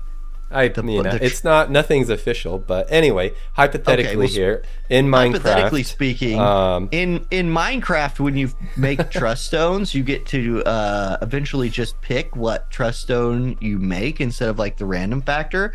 Yes. You want to talk about something that makes me feel very happy? My heart is very excited about. It's that. Oh man, can't wait. That's an awesome change. Speaking to loading up trust stones, you could just craft a new set once that rolls around. Yeah, my laziness when it comes to creating trust stones has paid dividends. I have all that time in my life that I could have been doing trust stone stuff saved. I was doing something else, and now I don't have to worry about it. So how big of a dividend is that paying? Like, was that paying like 8%, like 4? $1 million. $1 million%, dude. Yes. I nice. really struggle with focusing on some things like that. So sure. Like re-rolling. It's not even like the re-rolling. It's just like, okay, I got this attack one, but I can't put missile on this one because I need to use the missile over here. So I need to take it off. I put it over here, and then I go over here. Okay, but no, this TMR actually buffs attack, and I need to do. Wait, this one's water. This one's lightning. This is going on a lightning unit. No. Yeah, it's awful. All that part of it is terrible, but it's so worth it because you get the power up. Like it's a huge power up. But now, Yeah, exactly. I think they're also going to be tying them to units, I believe. Oh my gosh! Like you're talking about elemental attacks. So in Minecraft. Yes. On my private War of the Visions Minecraft server that I run. But I have farmed quite a bit. I have a lot of shards sitting there. I have a lot of tickets. I haven't used any of the Mog Shop medals or whatever that you get. Yeah. On the I haven't used those in a while. So, all right, we got a room number here. Jumping in. Okay, let's do it. I have a prediction for this next fight. Okay, let's hear it. I predict that it lasts longer than the last one. I predict it's not over in 5 moves. Probably. And I also want to shout out that Luca is using the Achiever of Glory title. So when we switch over to that, pay attention to that. It'll be up there. Also, look, so you can see my cat title. hands here. You can tell I have cats. What did you do to make your cat so mad to bite you? Nothing? Well, I haven't clipped their claws in a while, so it's just sort of... Oh, they got clawed then. I got a clawed on my finger here. It's a rough life. Ouch. My son and my cat have developed this relationship now where when my son is like eating food with his fingers, he'll just hold the like peanut butter up to the cat and the cat will just go ahead and clean those hands. It's very useful. You know, yeah. Interesting. Yeah, Sometimes it makes it more gross. I've been pretty fortunate that my cats seem to have literally no interest in anything that I eat or drink. So. Oh yeah, I got a cat that like would eat a sock if presented to him in his food bowl, and then he'd be like, "Why am I throwing up? Oh no!" All right, so Luca is showing Zazan the killable again. Surf Taco sticking with his guns, showing the uni. It could be the same teams because Luca's attack value is so high. There could be a Bradley Elia hiding back there. Surf Taco, well, we've seen it once. We've seen it twice. We're probably about to see it 3 times. I would not initial placement. Oh no, that is a farm and a Chunok. This is a water evade team. Interesting. I think. I love seeing the farm. She had a brief moment because she had I think she has like a re-raise or a courage removal. I think it's re-raise. Yeah, and like she was one of the first people that could do that well. Right. And so okay, I did not expect this. Chunok would have been it was not on my bingo card for things I thought we would see today. Now, if Elia hits them, they're all dead because they're all water element. And Elia, I mean, it's Elia. So let me go see. By the way, Bradley's calculated rend. Yep. It can hit evasion units pretty effectively. But I want to look a little Elia info up here. Where are you? There we go. Elia the Alabaster. So looking through Elia's skills. Jamming impact. Does she have a guaranteed hit move? Handle this. Not in her main job. For you to use all the time, you think I just know that off the top. I do not, and she does not. So, okay, the lightning element unit will have to rely on a little bit of accuracy to hit her opponents. That's probably fine. Like, she can probably find that accuracy. We'll see what kind of, TMRs and trust stones and all that stuff that Luca is running. Now, King Bradley, on the other hand, calculated rend is not a guaranteed hit move, which you just saw Farm negate that anyway. Calculated rend is a plus 30% hit move. So it adds that 30 accuracy. That will be useful, right? Like you don't need to build as much accuracy to reliably hit them. Helm Splitter that he has also takes re-raise off and has that boosted hit chance. Let me see here. What about... Yeah, so that's it for Bradley. So he does have access to those bonus accuracy moves, but is this a little bit of a big brain play by Surf Taco? Or is Surf Taco just saying, I like to play these units, so I'm going to play them? Chunok, let's do a little Chunok talk, because how often do we get to talk about this guy? Never, ever. He does give himself his He also has guaranteed hit, resistance, which is not going to be super useful in this fight.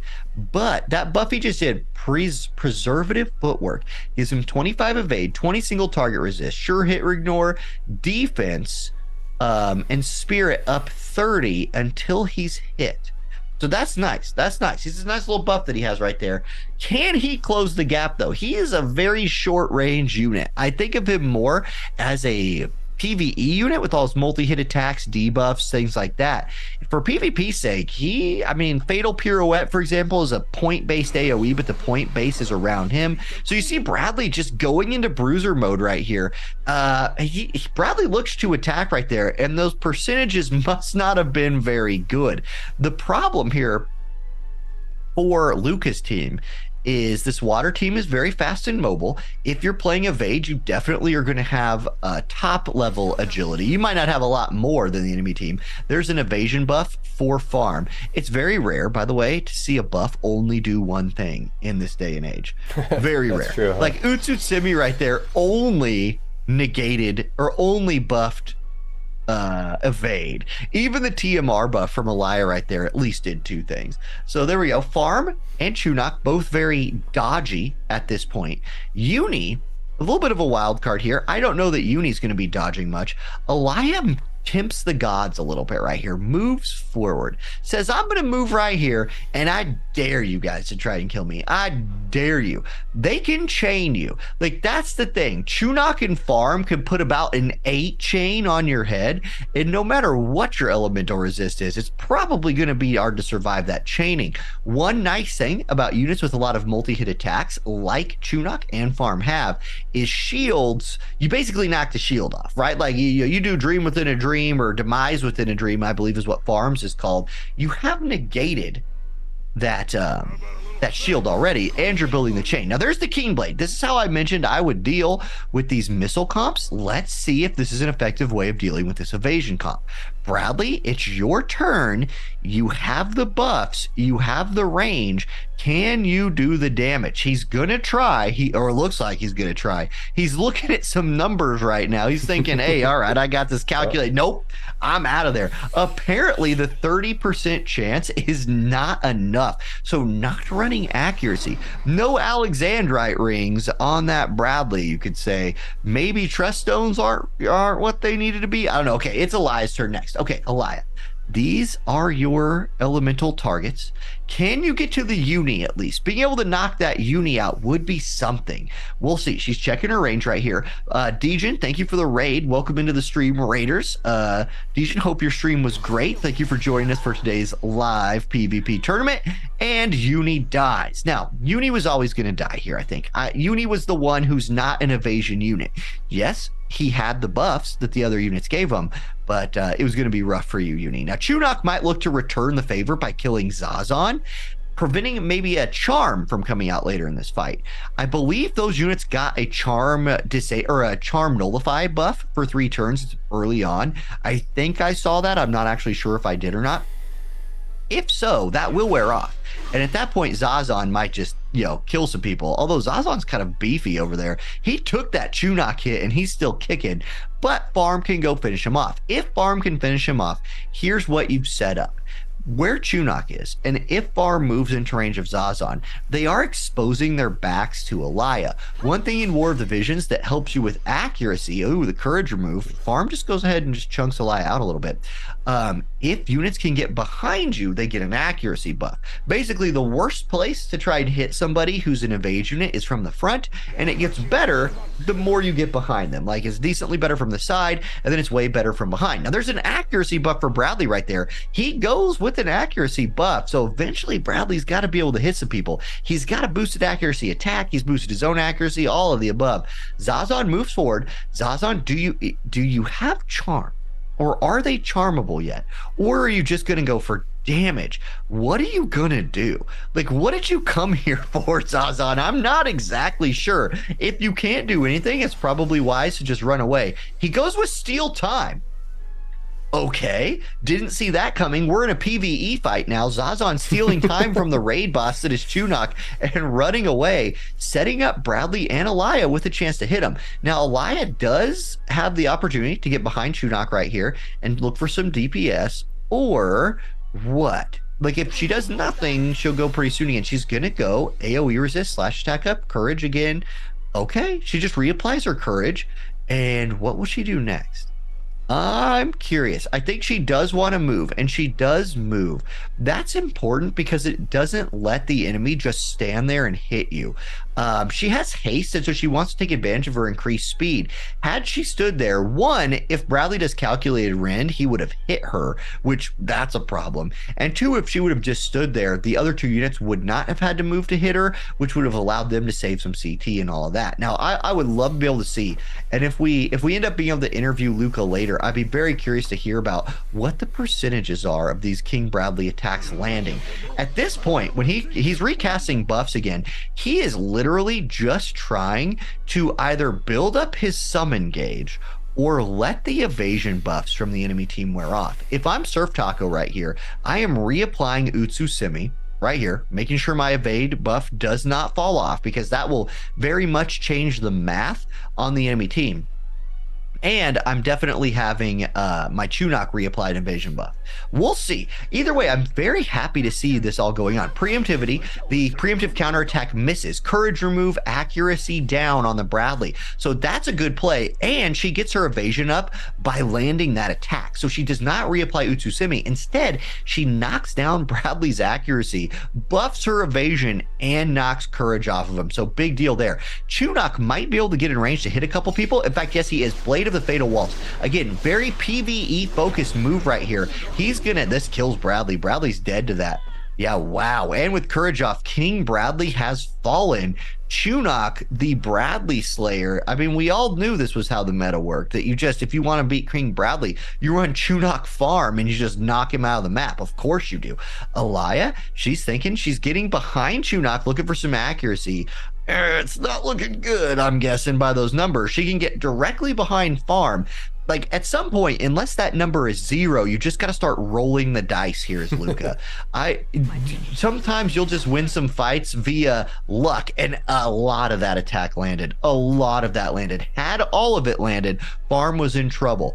As it stands, enough of it landed, the farm is low HP, and Zazan can look to do something.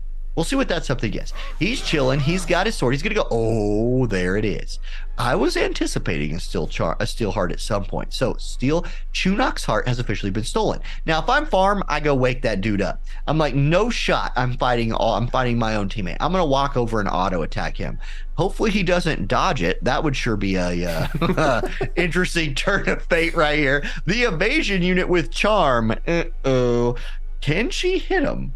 I don't know. Maybe not. Nope. She's just going to kill Zazan. So makes it into a 2v1, but it's not really a 2v1. Farm needs to dodge Chunok's attacks. Now, okay, she does. Farm does dodge her ally's attack, but that dude, if he has enough evasion that Farm cannot hit him, will be on Alaya's team for 3 turns. So a really interesting weakness of an evasion comp is if you get a stupid status effect like Charm applied to you, it's hard to knock it off yourself. I like it. I like it a lot. Okay. Alaya's turn. She could kill Farm and run away. It says she's going to cast haste on herself again and might not take any action. I don't know. Again, the numbers just must look terrible with her into the farm. It's got to just be awful looking, because if she had a chance to kill her, you would think she would do it. You'd think, even like a 1 in 4th, you know? Yeah. 25%, you're taking that shot. It's Dragon Flurry again. One of the hits lands, which is enough to kill her. So it's a 1v1, and one of those units is Charm. Now, he's going to be buffing himself. Here's where the Charm kind of doesn't really work that well, because what a Charmed unit will do when there's no one for them to attack on their own team is they'll just start reapplying buffs. If she moves close to him, he will run to her and group buff her, which, again, that could be the thought right here. Just go up here. Hopefully he runs up next to you on his next turn, gives you and himself a buff, and somehow that buff helps you a lot. But Again, I want to see the numbers. Reaping Edge comes out, it misses. So I like this option right there, going for that attack, because if it misses, you're going to get this group buff right here. He's going to go ahead and give you ready to engage, which is great because he gets it, you gets it. That's great. Let's see which way he looks. Which way is the AI going to face him? So the AI faces him to the left, allowing Elia to get behind him. And I expect to again see her multi-hit attack, because that, you know, there's it gives you more than one shot. You not just have one 30% chance to hit him, or maybe she has no chance. Here's the thing, and I just thought of this. She has, okay, she does it. She goes for, okay, wait a second. Chunok dodges exactly enough attacks. He dodges exactly enough. He has 348 HP. 59 AP. Chunok, can you kill her? Because he's going to go Treasure Hunter's Fortune, going to look to dodge. He needs to at least face her or put his back to the wall. I don't know. If he doesn't, okay, not moving. She has 96, 34 HP. If this goes to turns, she'll win. Unless he can deal that much damage to her, if this goes to turns, he'll win. She's out of AP and misses with her attack. So she runs to there. Chunok, you can't, this is the last move of the match right here. You have to do almost 9,500 damage to win this. You need to do over 9,300 damage or you lose on turns. Break Flurry, 2.8. It's not enough. That is not enough damage. And so the Elia will win via HP. Luca God. Picks up the W in one of the weirdest matches we've ever seen. And there you go. Chunok can't win. We went from one extreme to the other back to back as far as manual matches go. That was a nail biter. Yes. That was really, really, really way too close. I enjoyed both of the last two matches for very different reasons. Very massively, extremely different reasons. Either way, man. Hey, Chunok almost won a manual match in an official tournament. And that was intense. Yeah. The charm was a big deal. Like, the charm helped a ton. Because if had Farm and Chunok both gotten to go in there. Yes. If I was Surf Taco right now, everything worked out almost perfectly. Yes. It was the best strategy that, you know, they could have possibly done, but if there was a couple more turns, probably would have won it, but, you know, I don't know. That's just part of the manual battle. That's part of the strategy. Yeah. That's knowing what to and there's do. like, there's people in chat talking about like misplays, and I think one thing that like something that manual has that auto doesn't have is there's a human element brought into it at this point. Like, you are on a timer and you have to decide what you're going to do within that timer, and it's stressful. So you just make decisions based on that. One thing chat is asking, chat believes that Chunok buffing was the mistake. It's Chunok had 2 turns at the end of that fight. The first of those 2 turns, he did Locke's TMR, Treasure Hunter's Fortune. So it's a luck and agility buff, I believe. Yeah, it's luck agility buff. So he buffs that, then turns, dodges the auto attack from Elia, then has to kill her. I think what he could have done would have been 2 attacks and just, I think the worry, I could see what was going on in Chunok's brain there was, I need to reapply my buff because if I get hit again, I'm dead, all of that. But not realizing that you don't have the damage to win in the amount of turns that's left was the potential misplay. However, easy for me to say that when reanalyzing the last 2 minutes of this fight from my chair behind the screen, not on a timer, not in the heat of the moment. And misplaying, anytime you have live sports, esports, whatever, you know, AIs do things predictably the best way they can. People will act like people.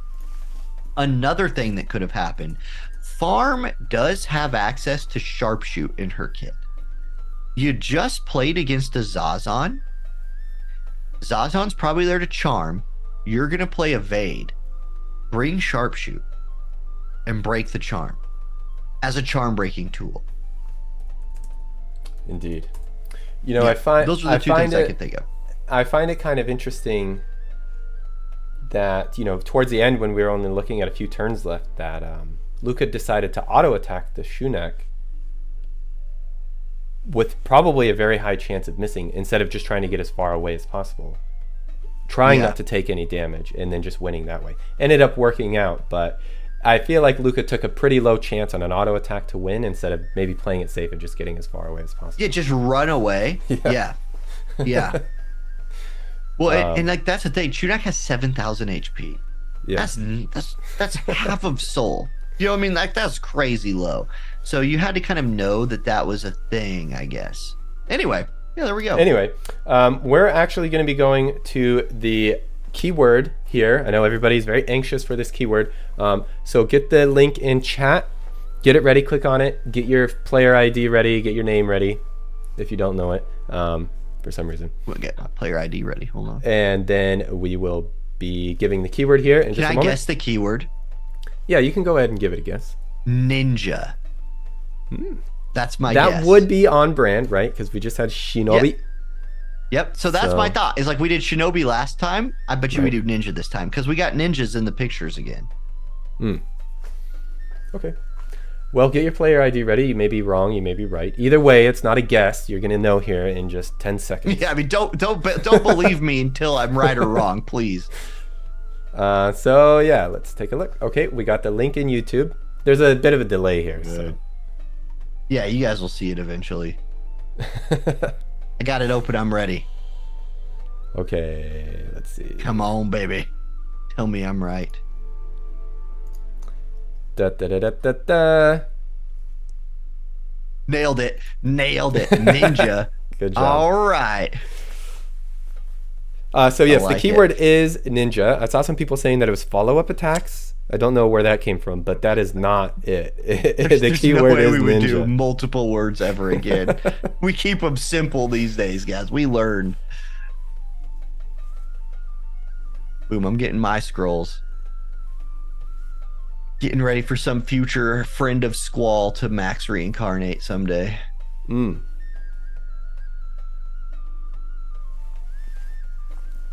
All right. So, yes, very nice match. We're going to be going into the finals. They're going to be a best of 3 between Luca and... I forgot. Too many names today to remember here. Let's see. Between Luca and Liald. Yeah, Liald. Yep. Best of 5. Yes. Best of 5. So 3 points is going to be the winner there. We're going to throw to a 10-minute break. Let's just show the bracket here really quick. So here's the bracket. We've got Liald versus Luca. We're going to throw to a break, type in the ninja keyword, and we will be right back. So we will see you all very soon. Ta-ta.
the moon and stars are divided by malicious intent.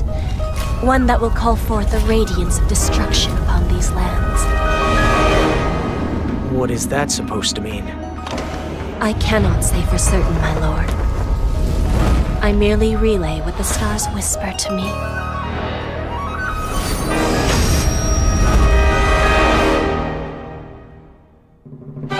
War of the Visions, Final Fantasy, Brave Exvius. Are unusual. Does the prophecy foretell destiny? This is a tale of those who defy their fate. Battle system. The order of action is determined by speed, irrespective of alliance. The turn order of ally and enemy alike is displayed on the left. Units' move and jump values indicate their mobility on the field of battle. Knights and soldiers may not be adept at vertical movement, but their repeated physical attacks are a force to be reckoned with. Dragoons and thieves, on the other hand, can press the advantage on uneven terrain with their physical prowess. Strategize your timing and movements to claim victory. Jobs and abilities. Select from 3 jobs to set as a unit sub-job, thereby augmenting their main job with subcommands. The abilities available in battle will change depending on the sub-job set. Interaction with other players. Friends can lend you their aid on your journey. Hone your skills and prepare for the clashes to come.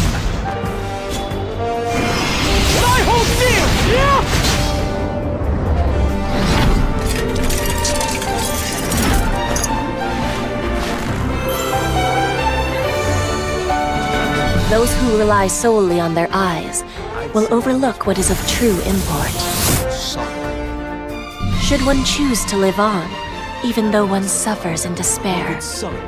Or should one seek death to afford one's soul its respite? War of the Visions, Final Fantasy, Brave Exvius. Now available.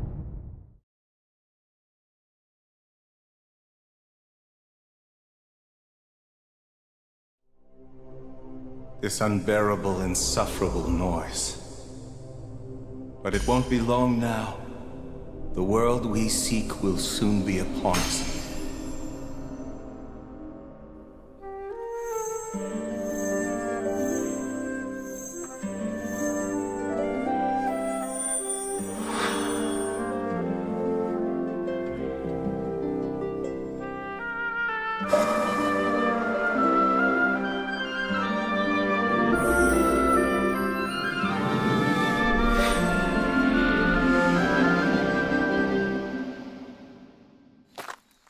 I thrive on the silence of the darkness's sweet embrace. I suppose you can call me the Dark Witch lurking in the deep abyss. Don't be like that, Rafi. Finding someone in this crowded place is like finding a needle in a haystack. What? You mean they tricked us? They're the ones who are meant to be our foes. O endless void, awaken. It's our duty, okay? Don't interfere. The dark craving for blood and destruction that rests in my accursed left hand. I grow unable to restrain it.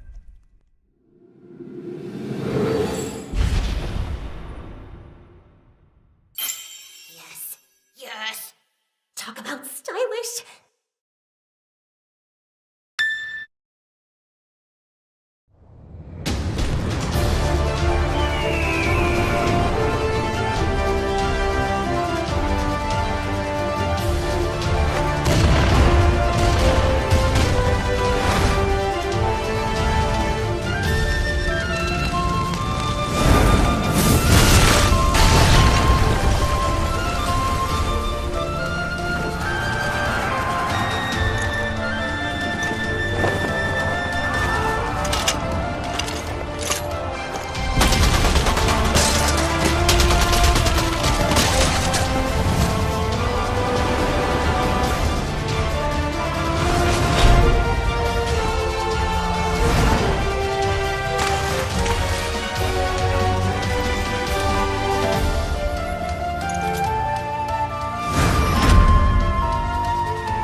The moon and stars are divided by malicious intent. One that will call forth a radiance of destruction upon these lands. What is that supposed to mean? I cannot say for certain, my lord. I merely relay what the stars whisper to me.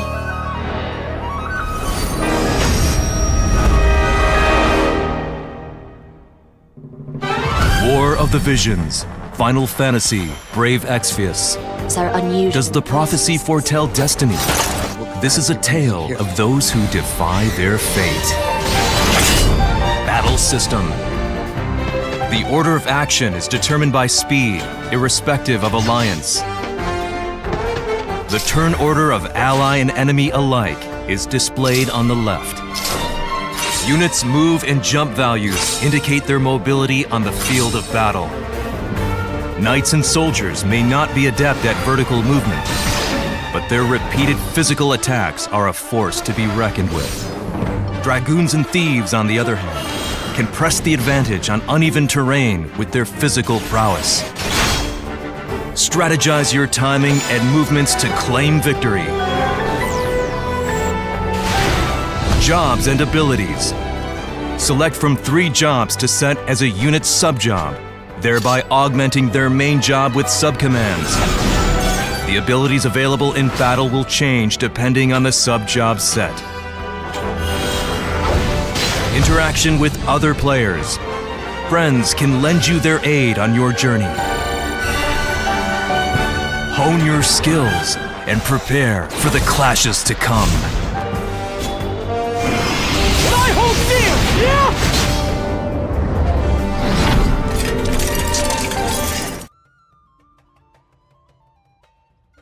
We're back. Hello, hello, hello. How's it going, everybody? Happy to see you. Happy to be back. I hope everybody was able to fill out the form and get their ninja keyword entered so they can get their 100 scrolls of vicissitude. We are back from break. Yes, ninja. We're going to be running into the final matches here. So let's take a look at the bracket one more time. So we're looking at Liald versus Luca here in the finals. And yeah, so this is going to be a best of 5. So they're going to need 3 points to win. So we're potentially halfway done with the stream here today if we need to go to 5 matches.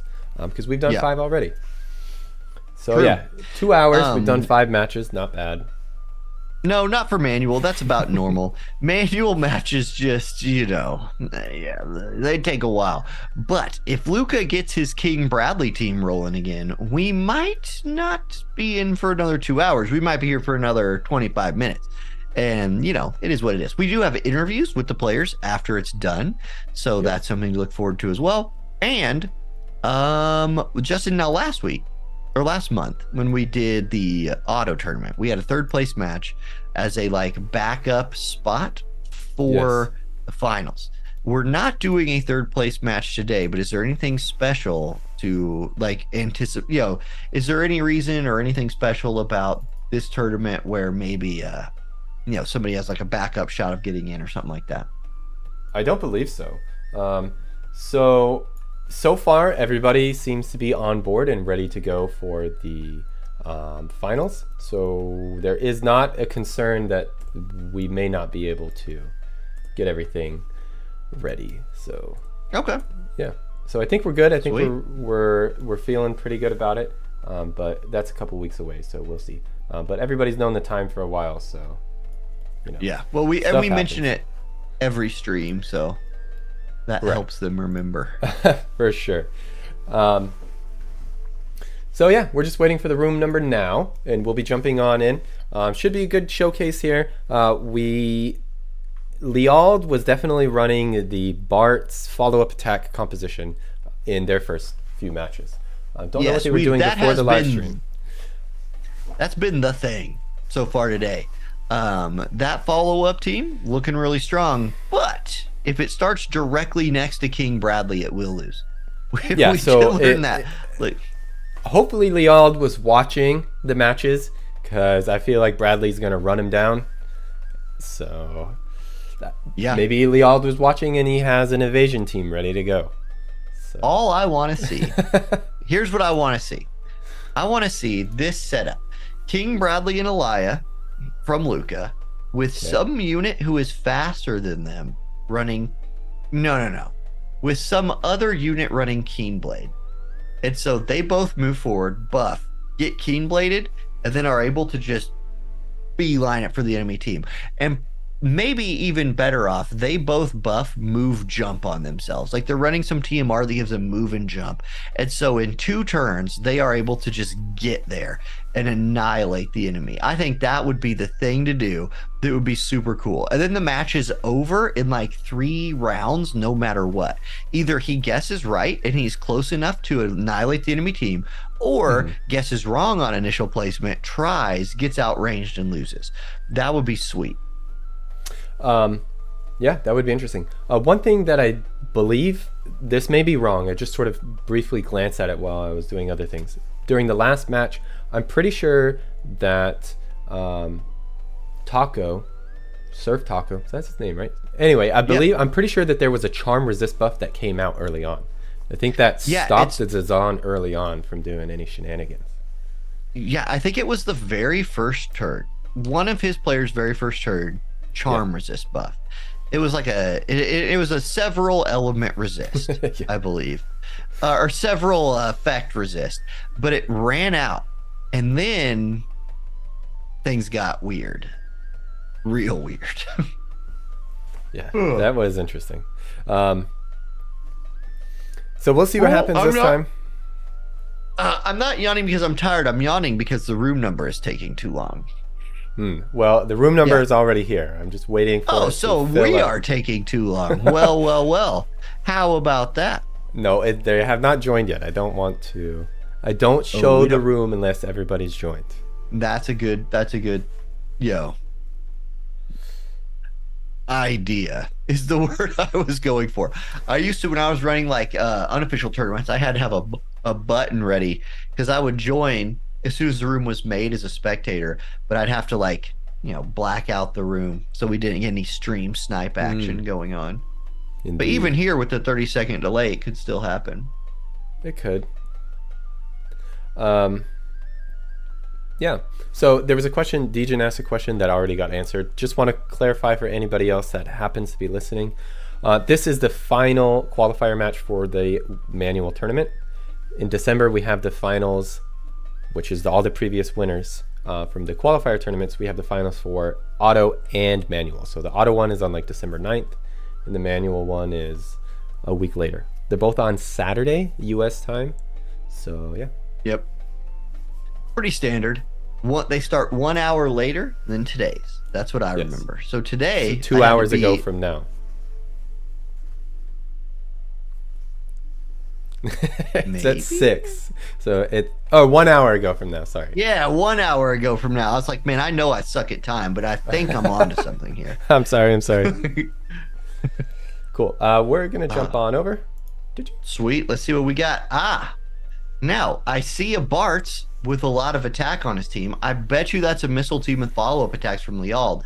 And then I see Zazan. I bet you this is Luca's Elia Bradley Zazan team that just got him into the finals. So if that's the case, and they start somewhere in the same universe as the missile team, I give the edge to the Bradley Elia team. If not, then the edge might go to the Bartz follow-up attack team. We'll just have to see. I would really just like to see an Irvine follow-up attack team. He's a cheaper unit to run than Bartz is. Bartz is 100 cost. Irvine is sitting at only 90. But I guess that 10 extra cost doesn't really help you a ton. You could go from a cost 30 to a cost 40 or something like that. So maybe that's what people are thinking there. I don't know. We also haven't seen we haven't seen any Final Fantasy VIII characters today, which is just a shame. That's what I want to see. Final Fantasy VIII characters. Somebody bring out their Squall and let's watch him carry them to victory, because I'm very, very biased in favor of Squall. Anyway, both players have readied up. Liald versus Luca, the finals, match 1 of potentially 5, or match 1 of potentially 3, or 4, or 5. Here we go. So I'm guessing we're going to see 2 missile units with this Bartz, It is, yep, it's the Curry and Summer Lilith comp. So again, pretty standard right here. One thing Leald knows how to do is play this comp in these first opening turns, because this will be the, I don't know how many times he played this comp before the on-stream battles, but I imagine this is at least the 5th time today that he has run this exact same, initial couple of turns. It seems to not be stopping him from taking the entire turn amount to go ahead and like cast a buff and move into that little hole with the tree in it. Or we've got the spectator bug. Sometimes you get this little spectator bug where like we aren't technically connected, and I think that might be what's happening here, because Leald's first turn on the Barts, I think whose turn it is, the timer would have run out. So I believe we could just rejoin, or a lot of times, at least when that happens, we can just actually rejoin. click leave room this time. Yeah, because we didn't like freeze up or DC.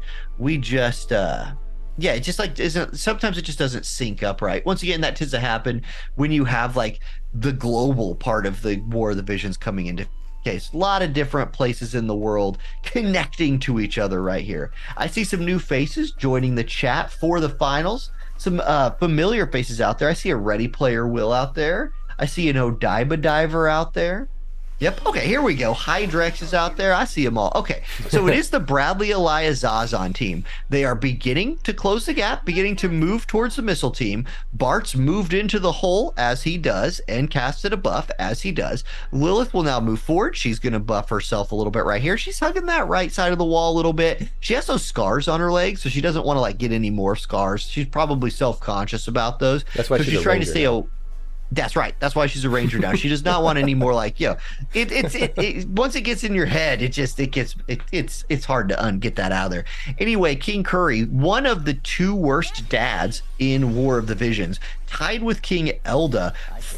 He might be worse. Curry might be worse than Elda as a father. Not sure. It's hard. Like when you're talking about an F versus an F minus, it doesn't really matter that much. Anyway, he's going to cast his buff, and it will be Zazon's turn to go next. This is not Zazon the unkillable. This is Zazon the killable. He has 11.7k HP. So I guess I shouldn't meme on him too hard. Still, if he's hit by one of those long range missile attacks and a Bart's follow-up attack, he will probably drop. But let's see what Luca wants to do with him. Do you send him on his own kind of like solo mission up around the right side of the map here, looking to outflank the enemy, kind of flush him towards your other damage dealers? He's definitely looking for a charm, and I wonder if Leald, because we didn't get to see the first round of buffs, I wonder if Leald is prepared a charm resistance TMR or a charm resistance buff of some kind, because the Zazon is not new. We just watched Luca play this 2 fights in a row, so you should be prepared for that. There's Defiant Courage. Defiant Courage, again, not the courage buff. It is the follow-up attack buff from Bart's. He needs to move forward. I'm a little bit surprised he didn't move forward right here. He's still in range of the Curry if the Curry shoots from there, but one of the hardest things to manage with Bart's in particular when you're playing the follow-up attack comps is his very limited range. You gotta be within 3 tiles of it. What for him? I got it on the screen. Yeah, you have to be within 3 tiles in straight lines or 2 tiles in a diagonal. Or a 1, yeah, you know what I mean, 3 tile range. So you do have to watch out for that. Curry's going to go ahead and give himself the range buff. That's a good idea. Hitting from far away against Elia Bradley is smart, because if they get to you, you're in a lot of trouble. Lilith's going to step forward. One way you can prevent them from getting to you is to immobilize them. So Lilith could be looking for a limit break right here, could be looking for her immobilize arrow. We'll see. She's not going to shoot anything yet. Probably just going to do a buff. 8,000 HP, not enough to survive those monster trucks that are driving down her street. She's going to go with bells, so AP no longer a problem for her the rest of the fight. Okay, now Bradley and Elia's turn. I would love to see from Bradley and Elia haste right here.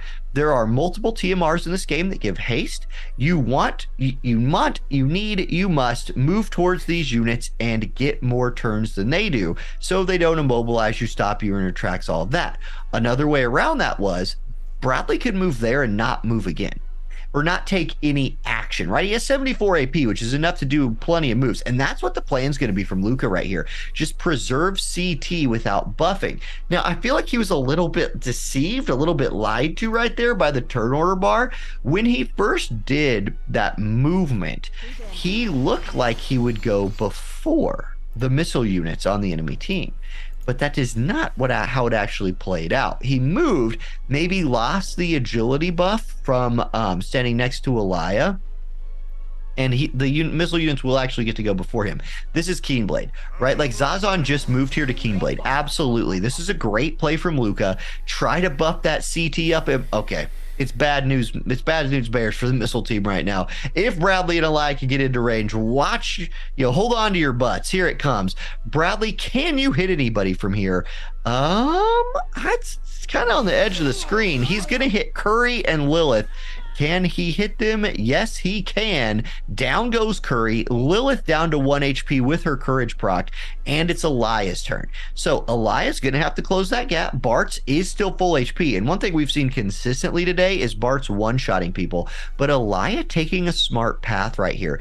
If you can't get into range to deal damage, don't stand next to Bradley, because then they can't kill you both at the same time. She gives herself the shield and the AP restore, so she's taking care of herself for the rest of this fight. And Bart, you got to engage at this point, man. You got to get up there and start fighting. Unless you have full life in your kit, which I know for a fact you do not, you need to set Bradley up to die right now, or you need to set Elia up to die right now, or just kill one of them right now. It's gonna be Keenblade. Yep. Okay, it does put him interesting. So it's Lilith's turn. I don't know what that gained him. It switched the turn order between Lilith and Bart, so it did gain him that. But is Lilith just looking to drop an immobilize right here, and then see, maybe that's the plan. See if you can immobilize somebody and then have Bart's like go in a different direction. Not sure. The positioning of Bradley and Elia is going to make it really awkward to like set up an immobilize play here. With Curry out of the fight, that's tough. That's going to be tough. Let's see. Can you kill anybody with the follow-up attack? Drain charge comes out. A lot of damage right there, and the follow-up attack pops the courage on Elia, so that's great. And with the Keenblade, she's going to get another turn, so this is actually looking pretty good. All of a sudden, chooses to do nothing. Okay, Liald is playing 5-dimensional chess, and I'm a checkers player. So I'm having a little bit of a hard time parsing out like exactly what his plan is here. But can you go kill the Bradley with Bart's? If so, you win. I think if Bart's walks up here and actually just one-shots the Bradley, it could be over. But there is still the Zazan charm to think about. I don't know. We'll see. The big wild card that is Zazan. But as Bart's moves up and looks at Bradley, I feel like the numbers just don't look as good as he wanted them to. So, looking at turn order next, Zazan moves to here, and then is not on the turn order screen anytime soon because he's kind of a slow boy. But he does move there and presents a real serious threat. And Killer Cross does enough damage that even though Lilith was healing herself with her drain, she still dies to Zazan. And that's where it got weird to me. Like the turn, I guess I get what he was, maybe I don't understand what he was trying to do with the turn order manipulation, but it almost worked. It almost worked, yeah. Yeah. I guess. I don't know. Elia and Bradley are pretty OP. So now 1 HP Elia looking to end things. Going to go Stag Impact. That's 12k. That's a dead Bart's. And that is Luca picking up the win in the first match. So the follow-up attack missile team got you to the finals, Liald. But now it's lost. Do you have something else built? Or do you just think, I misplayed that, I could do better next time, and I'll try to do that? We'll see. Maybe try and rush it a little faster if possible. Yeah, the damage was impressive. Like, Elia got popped. The follow-up attack, once again, did 6,000 damage, which is just big numbers. Rush it up there, get in and immobilize, get some damage out. That's really going to slow down Luca. So yeah, we'll see. Yeah, immobilize. I mean, you got to find some immobilizers there. If that's your whole plan, you didn't land any of them. So yeah, indeed. And then Curry did nothing. Curry just died. Keenblade. I just feel like what Luca did is what Luke has done so far. And since you've been able to see what Luke has been doing so far, being surprised by like running at you with Keenblade, you need if you can't survive running at you with Keenblade when you had a start that was not directly across from him, your comp's in trouble, I think. So we'll see. We'll see. We'll see. Either Luke is going to win his second PvP tournament, or pretty impressive. Leald is going to go to the bag and pull out Soul Alaya Slime and just go power on power. That's always an option. Just put your best units versus his best units and have them just boom. We'll just fight. We'll just have a brawl. I like that style. Let's just brawl. Let's just go like, let's just make this into like ARAM. Just everybody meet in the middle of the map, use your best moves, and just see how it goes. You know, I that think made that would be. You know what that made me think of? That made me think of I haven't played a wrestling game in a long time, but that made me think of like the wrestling games back in the day where it was just like people constantly running out. Somebody out there will know the name of it. I'm sure it's like a real thing, but I remember doing that. You're like in the ring fighting, and there was just constantly people running out. Hit him with a chair, and the next guy would come out. I've never been a wrestling person, but I did play like Marvel vs. Capcom 2, I think it was. Played that game a lot, and you could always like push buttons, and like you'd be playing as Gambit, but you'd have like Cyclops as the background unit, and you could like make him come in. Yeah. Anyway. Yeah, I've never been to wrestling either, but I think everybody that was probably around that was playing games as a youngish kid in the 90s definitely played those wrestling games. Like I was never into hockey, but there was a hockey game that my friend had, because like back in the day, it's like your friend had a Super Nintendo, so you just went to their house and like played Super Nintendo. And like all I remember about this hockey game was every time you took a long shot, the announcer was like, "From downtown," and like we would just shoot. Because you just shoot all the time. We went, "From downtown, from down." Oh my! They could have recorded 2 voice lines at least and like played them next to each other. They couldn't. No, you're right. That cartridge only held one. Like I heard, when it would be like Sega, whatever. I heard that took up an extreme amount of memory on those cartridges back in the day. No way. That's what I heard. Anyway, we're waiting for the second room number here, and we'll be jumping on in. I feel like everybody's sort of pulling it back. I wonder if Luca is anticipating any changes. Maybe it's not worth getting into your own head about this. I wouldn't. If Bradley and Alaya are winning, I would just keep running Bradley and Alaya because whoops. And you do have the thing is, his comp has the Zazan, which didn't have to do much. Zazan does just enough damage that he's like a threat there, but also charm, wild card. I don't know. Even if you make somebody run a anti-charm TMR, you did make him do that instead of Keenblade or something else. So that could be valuable. Oh yes, somebody mentions NBA Jam in the chat. That game, he's on fire from downtown. I do remember. The ball is literally on fire, and you're like, once you got on fire, you could shoot from like half court, and you had like a 95% make. You're like, yeah, I'm the best player of this video game ever. Oh man, back when like PvP and co-op games meant you were sitting next to somebody on your mom's carpet and you're both holding a Nintendo 64 controller.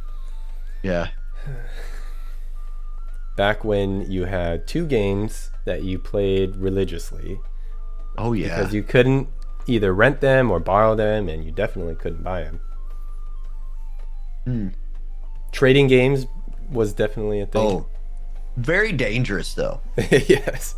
I feel like there were people that were like prepared to trade, and I was not. So I always got the short end. Yep.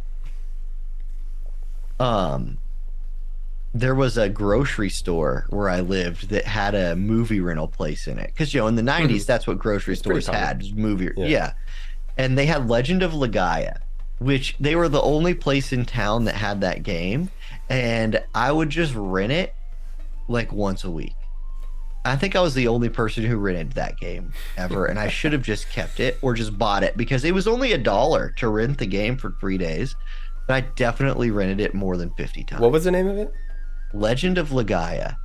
Oh. It was a turn-based RPG where you like your way you did attacks was you pushed like you had a bar that as you leveled up got longer and you input like right, left, down. So like right was a right punch, left was a left punch, and down was like a kick. And if you did the right combo, they would unlock a move. If you never played Legend of Legaia, that is an epic PlayStation 1 RPG. Okay, it is legendary. I thought you maybe said Illusions of Gaia. No. That was a super. No, it was also very popular to put Gaia in the name of things, I guess. Right. Okay, we're going to be jumping in here in just one moment for match 2 of the finals of the Gouga Cup. Oh, there he is. There's the slime boy himself. Now, Liald is just saying, look, I prepared Missile Barts, and I'm going to play Missile Barts. And Lucas said, I prepared slime. Something. I don't know. Slime. I got a question for Slime. Slime is the master of being able to use weapons, right? Like, if you didn't know this about Slime, the dude can equip every weapon. Like Renoa's weapon from the last collab, she's the only one who can use it, except for Slime can also use it. His weapon classification for vision cards is sword, greatsword, katana, fist, spear, dagger, ninja blade, shuriken, bow, gun, staff, mace, glove, book, boomerang. His armor is hat, cloth, accessory. Now that's what I was actually looking for. Is he can't equip keen blade, right? I know that piece of gear, and I have to look it up by looking up Rob because I can never remember what the dang thing is called. But let's see, it's called glinting armor. It is an armor, and so Slime can't wear that. Unfortunately, the dude could carry a bazooka but not wear armor. I don't know, Slime's weird like that. Anyway, listen, Luca going to the bench is surprising to me. Luca pulled exactly the comp I described. He pulls out Soul Elias Slime. So I said somebody should play that, but I was thinking Liald would play that as a counter to Luca's comp. Not a counter, just as like a different thing to fight that with. Here's the deal. We've seen Elias Soul Slime lose to this team. Like, Liald beat Luca's comp with this comp. Now, they weren't playing each other, and definitely the player that is playing matters a lot, but we'll see. We might have that spectator bug again as well. In my experience, when you get it once, you tend to get it most of the time if the same person is hosting the room. So we might have to just leave and come back a few times. Not a big deal. Gives me a chance to prepare some more valuable slime information, which, you know, all information about slime is valuable because slime is, we value you, Slime. Anyway, Slime can do physical or magic attacks, but that's usually not why you bring him. You bring him because he has an AoE 25% agility buff, which is really good. Then he has a heal and he has a 50% chance to revive. Meanwhile, we're back into the fight. There's Soul putting a haste buff on himself. He is going to start charging forward. I think that's the play here. Again, if you're playing Luca's team, you need to run down the enemy. And Luca is sticking to starting right in the middle of the map. I guess he feels like from here, he can get to wherever he needs to get in enough time. And I don't disagree with that, I guess. Okay, Curry can try to do more than 0 damage this fight. He has 51 AP, 6600 HP, and he's standing next to his new BFF Bartz, who likes to launch follow-up attacks from across the screen. Okay, what's Curry gonna do? He steps to in between his teammates. He and Lilith have synchronized their dance with the bow. They move them at the same. It doesn't look as cool when they're like, you know, not facing the same direction. But there's a little AP recovery up and group buff from him. I imagine this is going to be the agility buff from Slime. Even though he can't do Keen Blade, he can increase the agility of your team. And so if you have units that are hasted and have agility up, perhaps you can run across the map like you did last time. Luca, except last time it was Bradley and Elia. This time it's looking to be Soul and Elia. So Slime does the agility buff, then does not move. It is Soul's turn. He already has haste. He has 12,000 HP, and he has an agility buff, 25% buff. His agility is well north of 100 at this point. Veil of Truth comes out, so there's Protect and the physical shield. One thing we learned earlier today, or one thing I learned earlier today that I did not know before, is physical shields, unless they are popped, follow-up attacks won't trigger, because the unit who attacks that is attempting to get the follow-up attack must damage a unit. If you hit a shield, that doesn't count. So that shield is, has like extra effect when you're fighting against a follow-up team. So I like it a lot. Now there's Bartz. Bartz needs to probably go ahead and trigger his first buff of his follow-up attack. His buff that is called Courage, but does not give him Courage. I think that's probably what he's gonna do. You gotta be ready for it. That's your whole comp. I know it might feel like you're turning it on maybe one turn early right here, but you'd rather it be on early than not have it be on when you get into the fight. Relentless Stance, he doesn't do it. He gives himself the real Courage buff instead. Okay, that's interesting. I guess we also didn't see what he did on his first turn, right? Like we were reconnecting, so perhaps he already has it online. Maybe that's it. Anyway, Lilith moves forward. She is not in range to hit anybody yet, I don't think, but she could choose to just take no action. She could choose to buff herself. Something will happen. Something or nothing will happen. Actually, nothing could happen. We aren't watching the AI, so players can choose to do nothing. But it looks like Lilith is just going to climb up that little hill and maybe just stand there or buff herself. She's going to go Courage. That's a smart play. Just give yourself that Confusion, Paralyze, Resist, and put Courage online.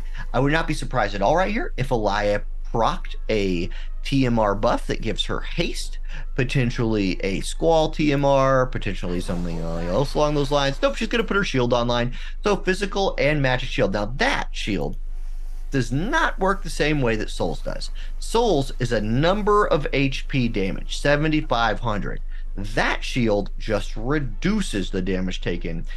Therefore, follow-up attacks are actually effective against it. In fact, they're a little bit extra effective because the follow-up attack is another hit against the shield. So that's a 3-hit shield, which means the attack, like if Curry was to shoot her right here, his attack would, break one layer of the shield. Then Bart's follow-up attack would break another one. Then if Lilith was to shoot her, her attack would finish the shield, and the next follow-up attack would be, landing true. So that's kind of what I'm saying there. Anyway, Curry not in range yet, so he's just going to buff his range and hope to move forward later. So definitely I'll taking advantage of his range, taking advantage of the fact that Luca has to close the gap. Now Soul, again, if you're looking on the left side of the screen, it looks like Soul could move there and then immediately get another turn after Slime. We saw this kind of lie to us before. This time it holds true. So Slime's going to move up. He could reapply his agility buff, which wouldn't be a terrible idea. Or he could use some other TMR that he's running. It could be about anything, honestly. Maybe Frederica's TMR that disables Immobilize. That would be an interesting adaptation. I would really like to see that. In fact, actually Slime just does nothing. So he's just going to move forward and just be a Slime. Soul is in range. And when Soul is in range, people tend to die. 12,000 HP, 225 AP, and he's got a Bartz and he's got a Lilith that he's looking at. He's going to use his Limit Break. So Chaotic Darkness, this is a colorless attack. The big skull comes out, and then Soul goes up next to it. The big skull does a big soul-sucking blast, and it kills Lilith. That's big. Lilith's dead. It removed the Courage, so that Courage buff didn't really do anything for her. And now Bartz is poisoned. I will say Bartz does not necessarily have to fully commit to the fight at this point. You can kite back with Bartz and Curry, but Bartz and Curry doesn't sound like a lot of damage. You're really relying on that Bartz follow-up attack at this point, and the follow-up attack won't trigger unless Curry can break the shield. So you are in a tough spot right here, and I agree with having Bartz start to attack. Bartz pops the shield. I know that only looks like it did 400 damage. It actually did almost 8,000 damage because Soul had a 7,500 point shield on. So popping that shield and then doing 400 is a really, really big deal, because now if Curry hits him, Bartz will follow up attack, and Bartz is poisoned. If Bartz gets hit again, he's dead.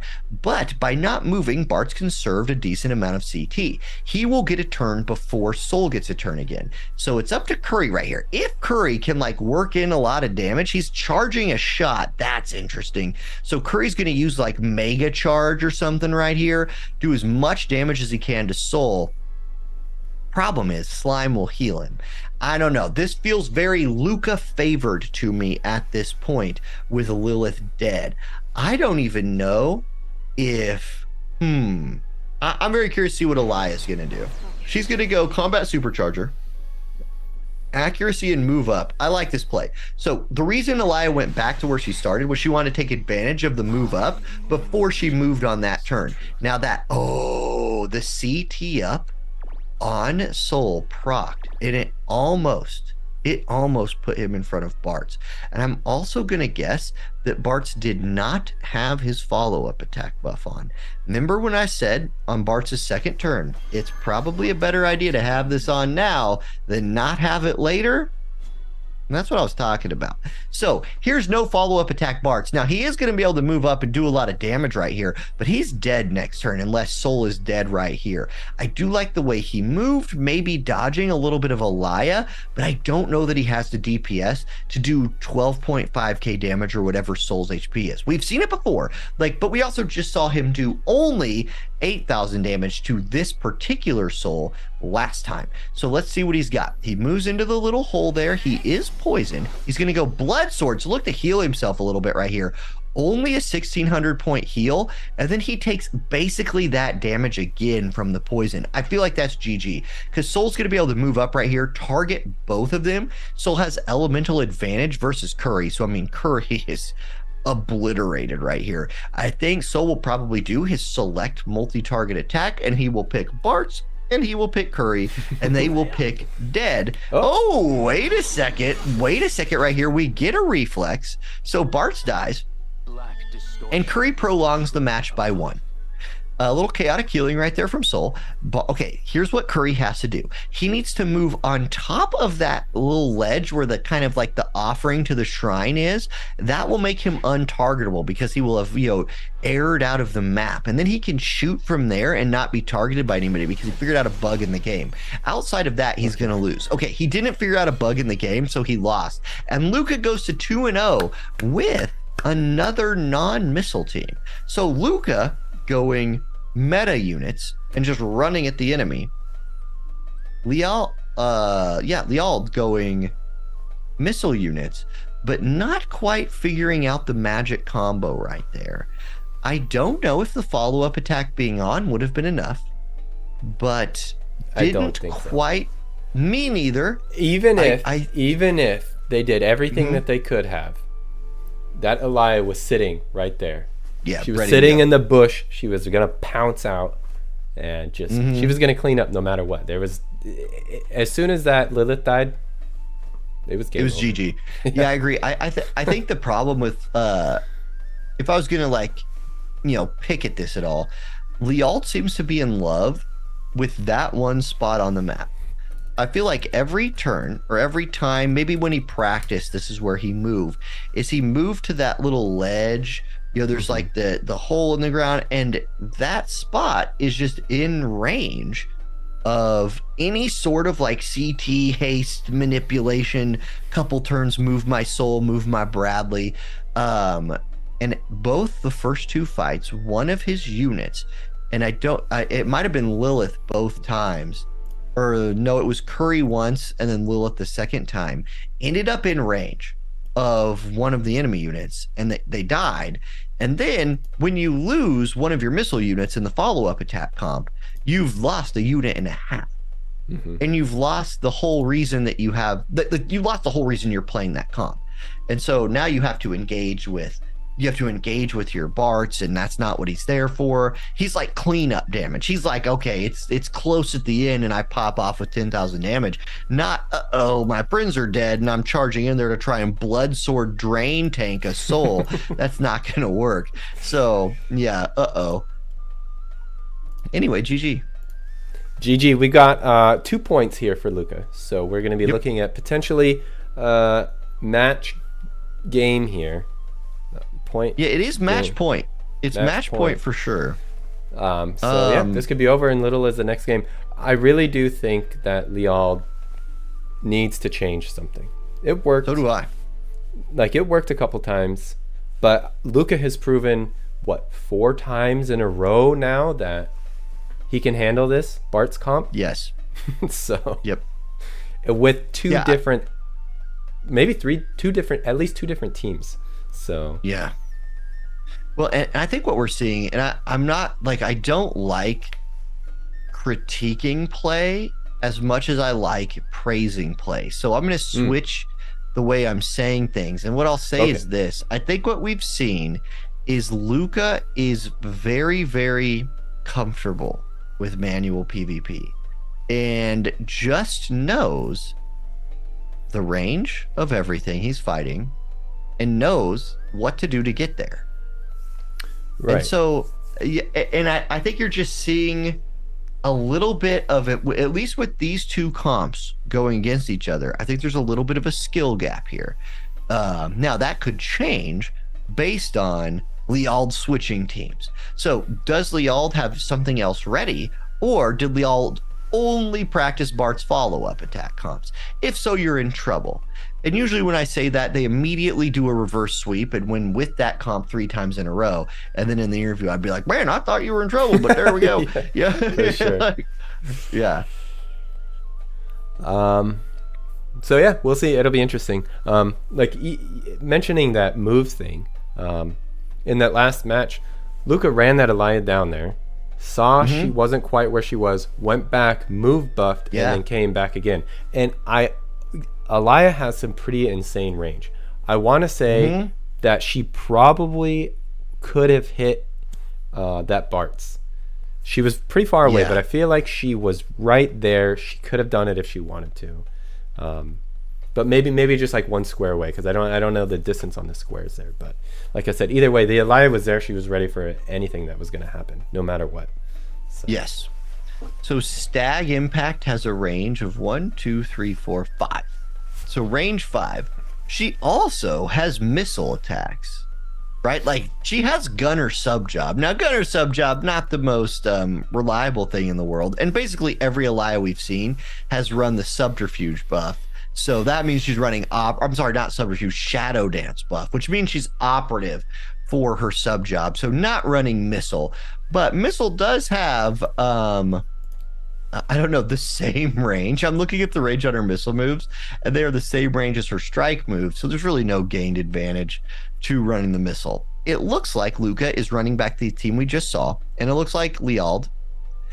The attack value has changed. 50-40 is a different number.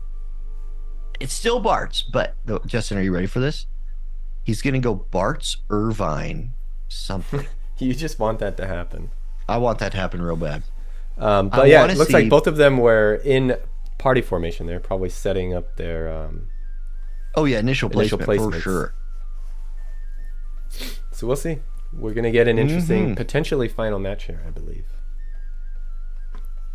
Like Luca just doesn't need to change anything yet. And even if he loses this fight, he still probably doesn't need to change anything. He's got 2 more tries after this. Yeah, he's got 2 matches to play with right here. If you have some top secret comp, you don't even need to bust it out till 3 games from now. Although, just go ahead and bust it out now and let us enjoy that glory. But yeah, it's interesting because once again, we sort of expected maybe an Immobilize to come out, but it did not happen. Did not. It did not. Okay, so same comp from Luca, and all right. Liald says, I'm just going to go power on power. I'm going to bring out the Bradley. Now, Bradley, actually, this is really interesting because Bradley, elemental advantage versus Elia. Now, look, elemental advantage versus Elia doesn't mean a lot. It just means you do and take a little bit more damage. But we're talking big numbers with Elia. So, okay, I understand all that. Bradley's still really good against her. Then Bart's has been his main man, so he's sticking with that. And then Zazan. So Zazan, this is a Luca special, but Zazan, elemental advantage versus soul and charm. He's a charming gentleman. We do have the spectator buff where we have to re-spectate every single match in this finals, which is okay. We've never had to do At this least, before. No, but we get back in every time, so it's actually not that bad. Now, let's look up, I'm going to look up some stuff about old Zazan the Killable here. Zazan has base move jump 4-1, so that's pretty cool. Then he can give himself Thief Lore, which gives him another move. So he can be move 5. Mix that in with the fact that he has Thief Sub with Steel Heart, and Steel Heart has range 3. So he can be 8 tiles away from someone and steal their heart. That is longer range than many missile attacks in the game. So that's something to keep in mind. Now, there's Alaya doing her buff that buffs every stat in the game and gives her courage. So that's a pretty good move. And then Slime will give an agility buff to his team right here, I think. Or he's already done that. No, there it is. Accelerate. So there's the agility buff. The one stat that Alaya's buff does not buff. Slime goes ahead and covers that. And now it's Zazan's turn. My favorite TMR to run on Zazan is move jump +1. Because then the man can cover the ground. He can get where he needs to get. So you just run him. You kind of just have him hang back, chilling behind your squad, and you make the enemy commit to kill him, which at 11.8k HP is not necessarily a guarantee. That was Treasure Hunter's Fortune. Right there, that was Locke's TMR. I don't know what that was all about. Maybe it's to counter the agility buff from Slime, perhaps. But we saw that on the evasion comp earlier. That's the only time I've ever really seen that buff ran is in the evasion comp. Maybe he was like, Luca was like, oh, I'm gonna get evasion or something. It didn't happen. Anyway, here's the magic critical evade, physical magic damage up buff for Soul. So there we go. He's chilling. He's got his haste on. He might start looking to close the gap. Excuse me, but you gotta have the range of Zazan in your head. Also, Bradley has decent range, and the follow-up attack is not only for missiles, right? Like that follow-up attack also counts for slashing attacks, striking attacks, magic attacks. It counts for anything. So you could go ahead and get Bart's follow-up attack turned on. I say that. Hold on. Does it only count for physical? No, I'm thinking of the physical shield right there. But I'll pull up Bart's again anyway and just make sure. At this time of night, I start really doubting my own words, especially when I'm just filling time in during one of these things. So yeah, the follow-up attack is anything with the protect and shell disable on it. So there we go. Now it's Bradley's turn. He's got 61 AP. He needs to do something about that. He needs to generate a little bit more AP before he decides to go start fighting. So he will also give himself AP restore and the shield like Alaya can do. And now he's ready to rock. Wouldn't it be totally shocked to see Alaya counter with that exact same skill herself? That would be the normal play here, I believe. Bradley actually has elemental advantage against Slime and Alaya, which again, with Slime versus Bradley, it's not really a huge deal. Oh, protect and shell. Now, interesting. Let's talk about the move Alaya just did right there, because it's not one that you see very often. So Alaya just did the buff, and I forgot what it's called. It's called Princess's Resolve. So that is a protect and shell, and it upgrades your normal attack and your paralyzing strike. Now, paralyzing strike for Alaya is now it goes from a medium modifier to a large modifier in damage, and there's now a 45% chance to inflict paralyze on the enemy, up from a 25% chance. So interesting right there. Now the shield I don't know. You don't see Alaya use that skill all the time. Could be because the AI doesn't necessarily prioritize it. I believe I have it turned off on many of my auto Alayas. And then there's Zazan giving everybody Man-Eater on his team and unit attack resist, which isn't bad. Okay, Bart's your turn. 95 AP. You don't have your follow attack on yet. I think you want to turn that on before this fight breaks out in truth. So once again, Lial very in love with this spot of the map. Could move left, could move a different direction. I don't know. This is just a spot where he feels comfortable. We'll see. I don't love the pace of this fight so far. Very, very timid stuff here. There's Defiant Courage. So the follow-up attack is on this time. Not making that mistake again. Here we go. Bradley's turn, 91 AP. He is going to I would like to see him use his own Trust Master right here. Give himself haste. He's kind of feeling out the range, though. He's seeing what he can do for damage, which he says nothing. And so he's going to just come back here and maybe put a little haste on. I would love to see the haste. No, he's going to go Subterfuge. So this is an evasion team? It's okay. Here's what this is. This is sneaky evade. This is Little Leela the Bold when she came out. This is Little Leela the Halloween when she came out, where you don't run full-on true evade teams, but you have enough evade built into the kit that occasionally you get a nice little dice roll in your favor. You get 4 and 4 when you need an 8, and then you dodge something. You dodge a really critical thing. That's what we're getting here, I believe, from this Zazan Bartz Bradley team. I can't imagine it's full evade, right? Like, this would be the weirdest evade team in history. I give mad props if this was a full evade team. It's already cool. Bartz Bradley Zazan was also not on my bingo card today, but we'll see. Oh, there's a Charm Nullify buff. Chat is saying there was a Charm Nullify buff that came out. I must have missed that. So, okay, if it was a 3-turn Charm Nullify buff, this team needs to get in there and start fighting, if that's the case. If you have 3 turns of nullifying Zazan's Charm, if I'm Liald, I'm chilling for 3 turns. I'm like, you got to come to me, man. I'm letting that buff wear off before I, get you in range of my Zazan, because that's his number one thing. Okay, Bradley, once again, looking at some numbers right here, see what kind of damage he can or cannot do. He decides he cannot do enough or any damage, and he will just do Hearts of Flutter. So there's the move, jump, and unit attack resist buff from Bradley. Notice that Zazan and Bradley have given themselves unit attack resist. That's good against Soul, and it's good against Alaya. Both of those units have their giant AoE attacks that are not really AoE attacks. They are actually single target attacks where you just pick the whole enemy team and then you single target each one of them individually. So that's how that works. Zazan finds himself in an interesting spot. He's considering a lot of things about life.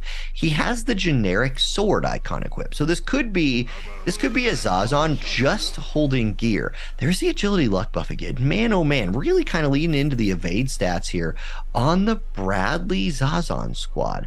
It's Bart's turn next. So let's see what he does. He's still got his follow attack unlocked for 2 more of his own turns.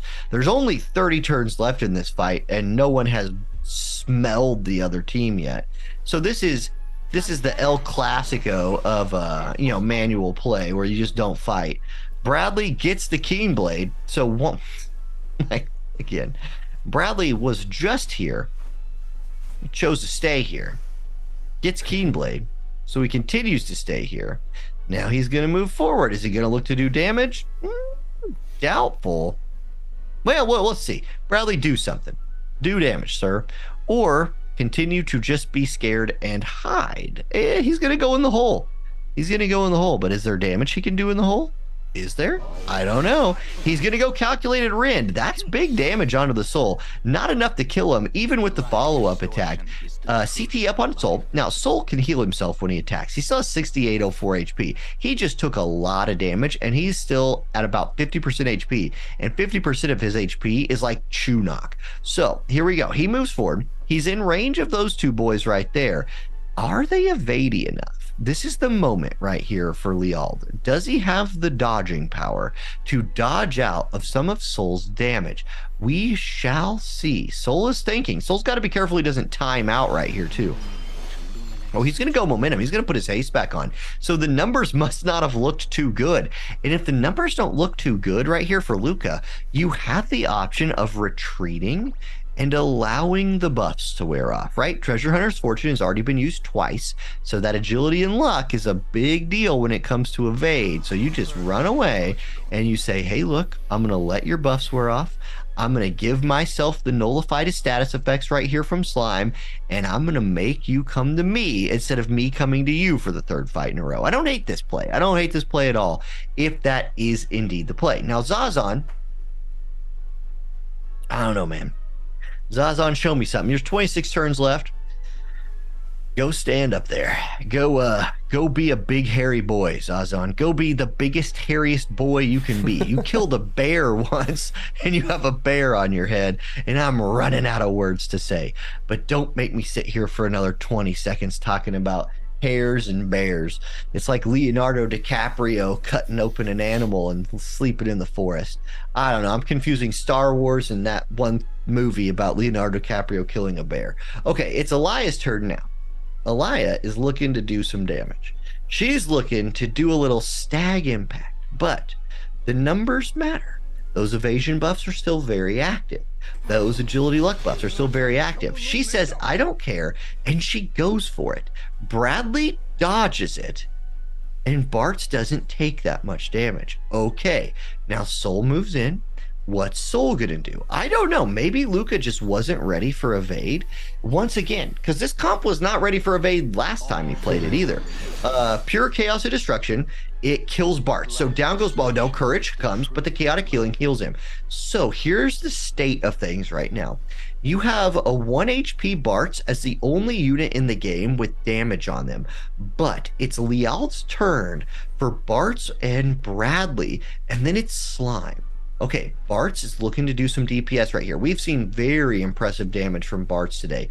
You got to be careful with the Elia. Her preemptive counterattack will kill you if it lands. Like if you try to hit Elia and she preemptive counters you and you don't dodge it, boom, you just get like gladiator thumbs down by the Emperor. So instead he goes for clean sweep, 6,500 damage. A little bit of a heal there from the blood sword. That heal's basically irrelevant though. It's not going to be enough to survive anything the enemy team has, maybe outside of like a slime attack or something like that. Now Bradley probably needs to try to kill Soul. I think that's on the table. You have the one chain, like you have a chain starter attack on him. You have a chaining attack, and you have the follow-up attack to finish him off. Can you find it? Calculated Rend, so there's 6,000 damage. That'll kill him, and he's dead. You don't even need the follow-up attack. There was no courage or anything there. Soul's down. Now look whose turn it is next. It's the little blue boy from Dragon Quest.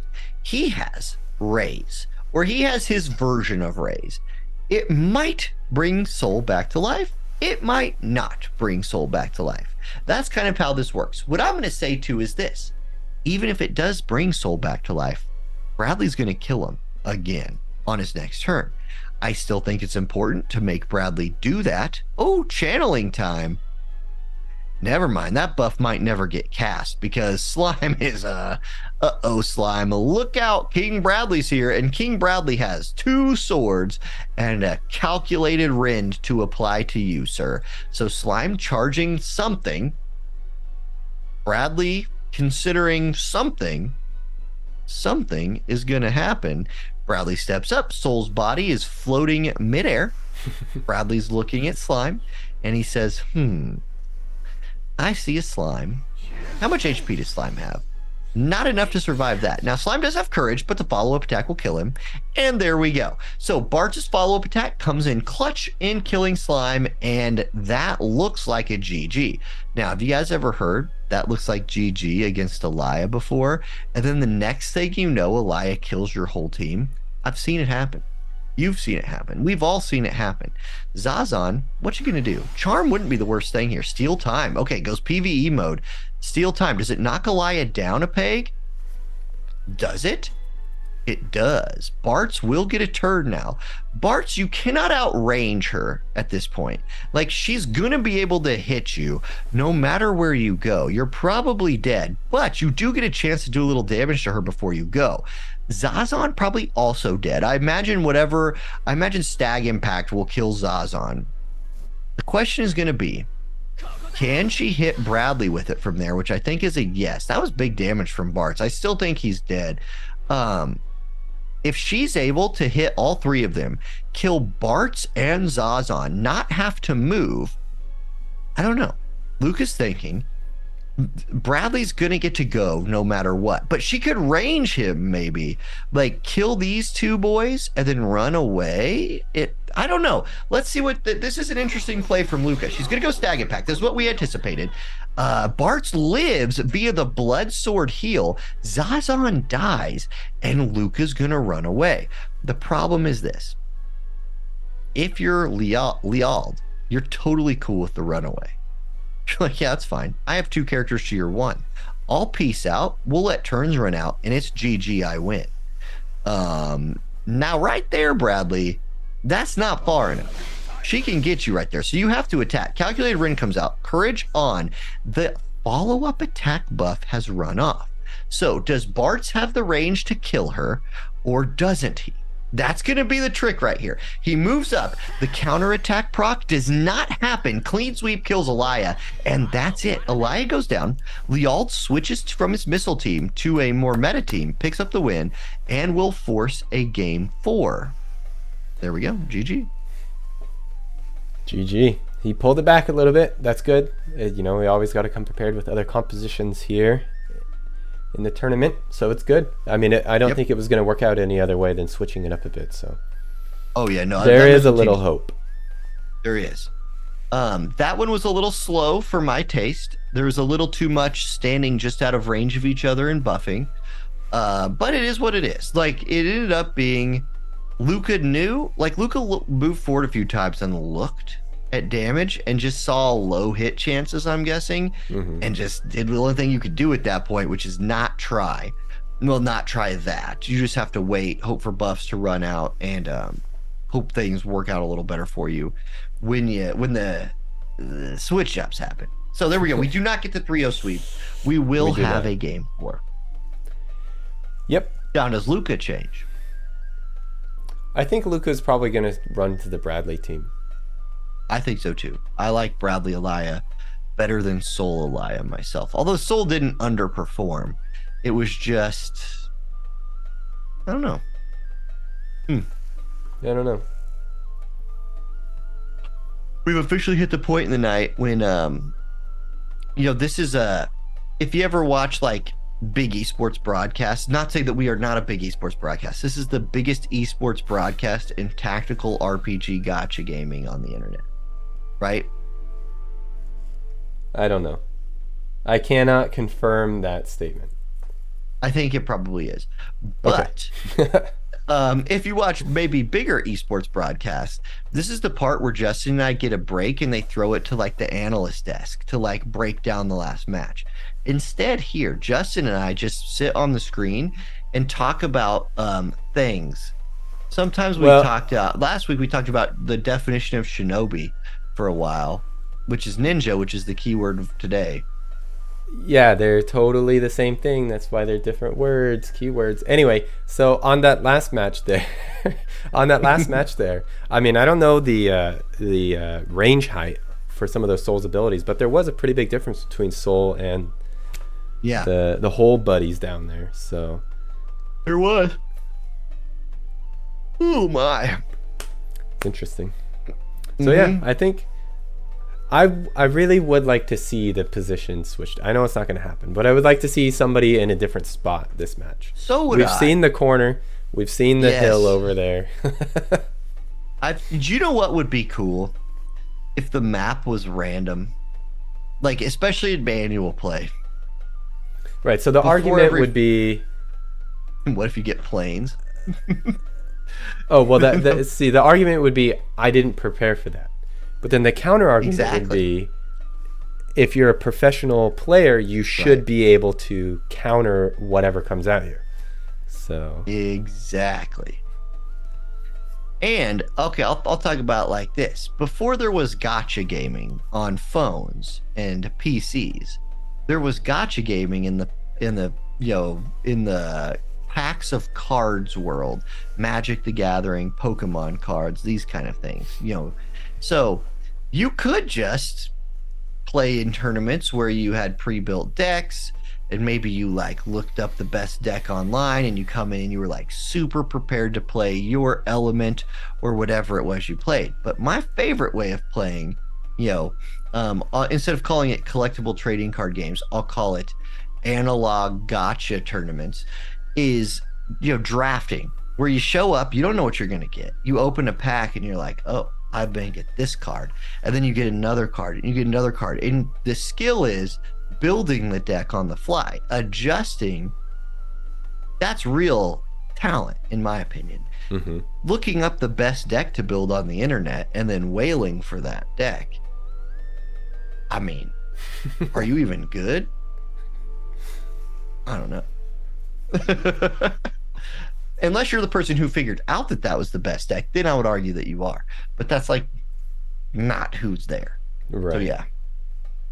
If you can tell, when I was in high school, I did not have enough money to whale on Magic the Gathering. So I built rando decks out of packs from my local card selling store.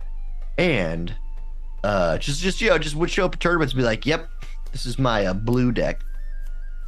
I've heard built of people, it with my best blue cards. So I've never really done trading card stuff, but I heard recently, not too long ago, I don't know what the term is, but more or less like printing out fake cards and like trying to use those. Yeah. Yep. You can do that. Like printers are definitely good enough, but that would be, I imagine they check in like official tournaments. Yeah. But that's like something that I never even really like thought that people would do. I mean, it makes sense in hindsight. I'm like, of course people would try to do that, but yeah. Yeah. All right, we're jumping into match 4 here, round 4. Okay. Luca goes to a Zazon team instead of Slime. I like Zazon better than Slime. Slime really hasn't done much for me. It's basically been he does an agility buff and then it's just waiting. I do appreciate the quick push of the start button so we can very quickly get in here, DC, and then I was just going to say we're going to have to reconnect anyway. Okay, so what we have here is Zazon Bradley versus Zazon Bradley. But for Liald, you have Bartz, and for Luca, you have Elia the Alabaster. So, who's better, Bartz or Elia? I don't think we need to reconnect. Yeah, we don't. Wow. That was a little preemptive there. For this one, we get to see it straight from the get-go. All right. So Bartz moves into his hole that he always moves into and does Boko's protection. So AoE resist buff, physical shield for himself. Great, opening move for him. And then it's going to be Bradley's turn. Bradley's hitting at 46 AP. He's going to go Poise, 10 AP, Courage, and physical damage buff for himself. Very, very good. He's up to 74 AP, and he might just stand there. Honestly, he's in a pretty good spot to receive like group buffs from his friends and let them move forward. So I like Bradley just standing there. Or Bradley, just take your jeans and run up that hill. And those are actually dress pants, not jeans. He's wearing the bottom half of a military uniform and a nice white shirt with the sleeves rolled up. That's actually what he's wearing. Anyway, looks like jeans. So Liald's Bradley probably also going to cast Poise, get that Courage online. Sure, there's plenty of Courage removal in the game, but yeah, put your Courage on anyway. Get up there, make him knock it off of you. So Courage, physical damage up, boom, there it is. And we're off to the races. And by off to the races, I mean Bradley took one step forward and is now just waiting a while to push next turn. Okay, so Elia's up 12.7 KHP. And remember, the only difference in team comps here is Elia compared to Bartz. So, who's better? I think obviously in an auto battle format, Elia is going to be much better than Bartz, but there's potential to get more damage out of the Bartz with his follow-up attack if you can get his AoE set up, something like that, than you can out of Elia. I say potential because I wouldn't necessarily count on it, but are we seeing some evade again? And if so, did Luca run an Alexandrite ring on somebody? Bradley with an Alexandrite ring is going to pop off here. If it's like quasi evade again, and you're just hoping to like not get dodged out of an existence, Bradley, give him an accuracy item. Give him like one accuracy item. Let him calculated Rin with that thing, and you're just going to see great returns on that, I think. Okay, here's Bartz. He has 10.5 KHP, 69 AP. He does not have his follow-up attack turned on. He has his Courage buff on instead. So what's he going to do? He's thinking. He's going to go Relentless. So there's his Courage buff. Excuse me. He had his physical shield on. Now he has his Courage on. Still no follow attack buff. So Liald's really trying to take advantage of all three of Bart's buffs. This is something with Bartz that holds him back just a little bit. In auto, Bartz is a great auto unit. Like, don't let me mislead you there. But one thing that Bartz can't really do in most auto matches is get 3 turns of buffs on. You have to kind of pick and choose which one you want to turn off. Oftentimes, you lose the Courage buff or the follow-up attack buff. If you want to run follow-up attacks, you're going to need a couple of turns of buffing. We'll see. Bradley goes hate down. That's really something that's not going to do much on manual. There's quite a big HP difference between these two Bradleys. Yeah, 12k HP here. That could be reincarnations, right? Yep. What was the HP on Liald's Bradley? Do you remember? 10-5. So yeah, that definitely could be some reincarnations, or it could be some gear choices. But I don't know. I don't know. There's haste from Alaya. So she now has haste.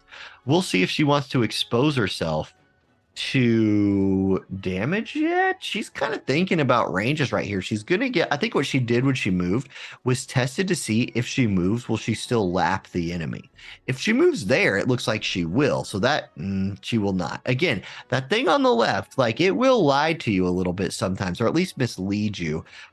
I don't know why she lost the turn order. Maybe somebody in chat understands that. Maybe. Anyway, Zazan does nothing, and now it's Bart's turn again. This time I think he'll put his follow-up attack buff on. So prepare to see Relentless Courage, I believe is the name of the skill. I've seen it a lot. I think I have the skill name memorized by now, but I know it has the word courage in it. I know it turns on his follow-up attacks. He is still carrying the blood sword, and his healing was very important in the last fight. Like, his healing helped tilt that fight in his favor. So Defiant Courage, there it is. Slash attack, resist penetration online, follow-up attack online, and then doesn't move. Liald is married to this corner, like, just married to it. Zazan's turn. Okay, Zazan dancing, doing his dances. He's sitting there, 12k HP, more than Bradley, because everybody knows that Zazan, the in-range unit, is a harder man to kill than Bradley. Not really, but he does give his unit attack buff right there, and he has a lot of HP. He's at least going to be hard to one-shot for units not named Alaya the Alabaster, who probably still can anyway. Okay, Bradley's turn next. Zazan goes as far to the corner as possible. Bradley steps forward. He's looking to see if the calculated rend would be a good play right there on Alaya. Decides it's either impossible or not a good play. And I bet he goes to the corner. Heart of Flutter. Now, this is a decent move to then the next turn open up damage with. I think what we've just seen from Liald is you put your follow-up attack buff on, then you put your move and jump buff on your Bradley, and now I think you're ready to start attacking. Those are the two buffs you cast when you want the next time you move to do damage to the enemy. Okay, so we'll see. Alaya moves there. She's going to do nothing, which will allow her to go again before anybody on the enemy team. Bradley's turn next. Maybe he has a haste TMR. Maybe. Or maybe he also just chooses to do nothing. If I'm Luca right here, and this left side of my screen, okay, no, he is just going to calculate rend. So just starts going ahead and hitting the Barts. He does get CT up from that, and Alaya can knock the CT down on her opponents. Zazan's going to move here. Zazan, he's going to go Keenblade. This is what I was thinking. So here we go. We're going to get CT manipulation from Luca's team. Keenblade into Alaya knocking CT down potentially on the entire enemy team. We're just going to go for the wombo combo here. Luca's all in. He says, this is my moment. I'm going in. Stag impact, dodged by Bradley. Crucially, Zazan took like all of his HP and damage, but he didn't die. Okay, Bradley's up next. Here's the second half of the wombo combo. Who can you kill? Who doesn't die? I wouldn't mind if he actually could like hit from all the way over there. Courage. So you need to do 1 HP to 2 of those units, and then you want to do a little damage to the Bradley as well. Calculated rend will be, gets that accuracy buff. We'll see. Here it is. Boom, boom. So Bart's Zazan are dead. Enemy Bradley super low, and it feels kind of over right here. 2952 on the Bradley. What can he do? He is pretty dodgy. He's a dodgy boy, but that's a lot of praying to the RN Jesus right there to win this fight for Liald. He's looking at a mirror of himself, but a beefier mirror of himself. Then he actually just pops 2 courages. So, I mean, that of things that could happen, that was pretty good. Like, if courage was not there, you're now Bradley versus Zazan, and you don't hate your odds so much. But courage was there. And now it's Alaya's turn. 1 HP. 1 HP in a dream. She's staring at Bradley. He's staring at Bradley, and Bradley's staring at Bradley, and Alaya goes Dragon Flurry. Only one of them. Oh, wait, he dodged enough, and he got CT up, but the CT up was not quite enough to go before the enemy Bradley, who says, let's see here. dodge this, but don't dodge this. Please don't dodge this, says Lucas Bradley to the other Bradley, who now has more HP than him, even though he had more HP than him before this. Okay, calculated Rend. That's enough damage to kill. Courage procs. And we are in a very interesting spot right here. You know, I find it interesting that he ran the Elia next to the Bradley. Yes, running away. it's like, I feel like he was trying to set up some impossible calculated Rend placement, and I think that did it. I don't think he can hit them both. Like, can he target just to the side, like just to the left of where he's standing, and hit them both from right there? Maybe? Or is the other Bradley just out of range? This might have been a really smart play by Luca. We're going to see calculated Rend. It hits in a cross-shaped AoE. And I think it only has like range 2 from the center. Yeah, it's only range 2 from the center. So we can only hit 1. Now that will give him CT up, which will lap the Elia, but not the Zazan. So, and it only laps. Okay, Zazan, this is it. Zazan, if you kill him, it's over. Do you have the accuracy, Zazan? Or do you just steal his heart? Do you go for the charm? Do you just say, hey, 1 HP friend, you want to check out these guns right here? How do you like this bear I just killed? Does it make your heart beat faster? You see this beard, this chest hair? He goes for steal time. That's probably a better play. As long as that puts him down below Elia, that was probably the correct play. It does.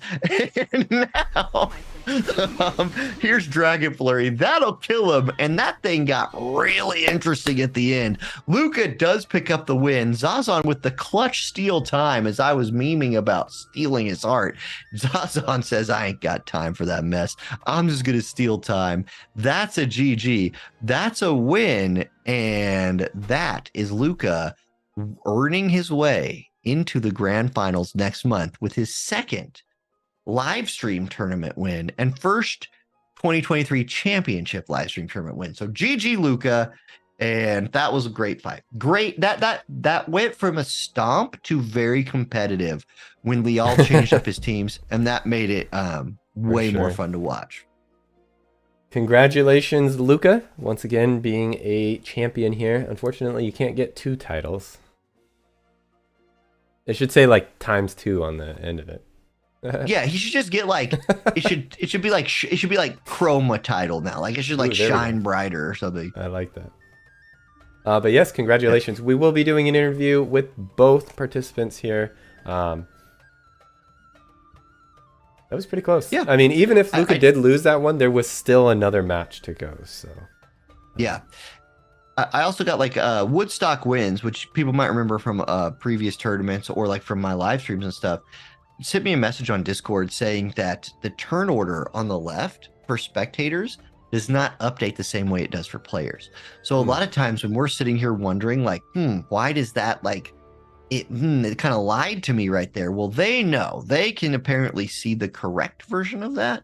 I've only ever been on this side, right? Like I've never gotten to play in any of the tournaments. So that's news to me that we just don't quite get that update, but that's good to know right there.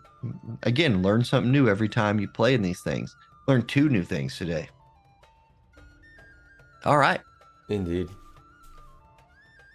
Thanks for watching, guys. So now this is Luca. Well done, Luca. We'll talk to you soon. Yeah. Yeah, there was now we're just waiting sweaty. There was a few sweaty moments during this tournament. I can't imagine. Yeah. You know, them sitting there going, oh, God. Their phone's wet. It's slipping out of their hand. Oh no. Oh, that's why they lose, because they they drop the phone as the sweat just gets them. Yeah.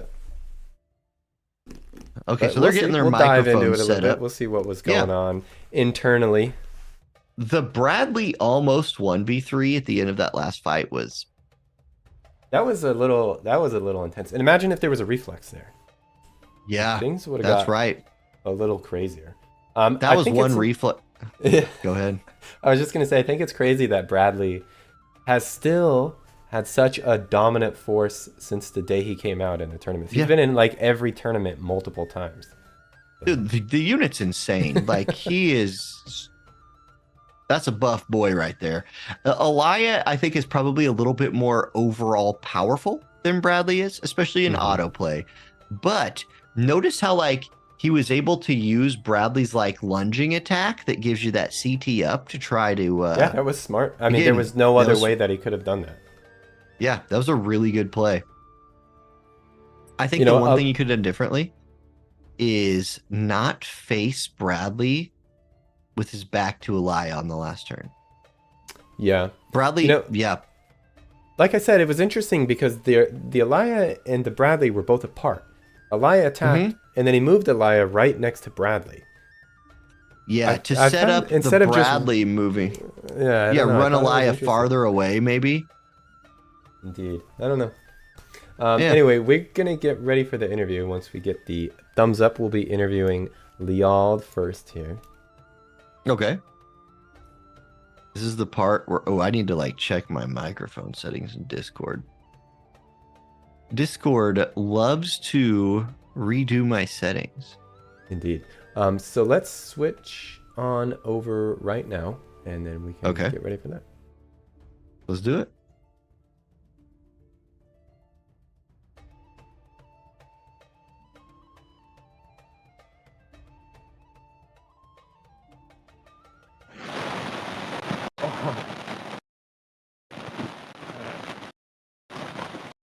Hello. Oh, we got a microphone problem here.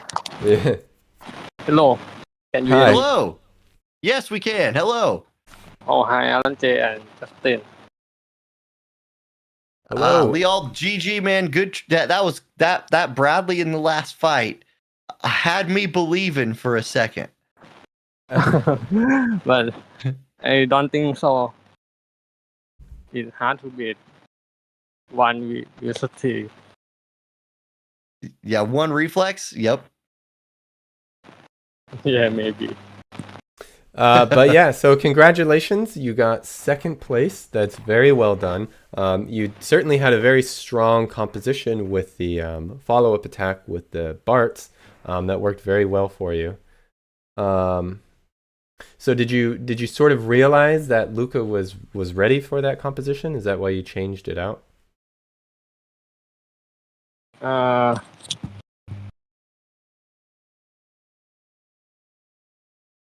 What is it again?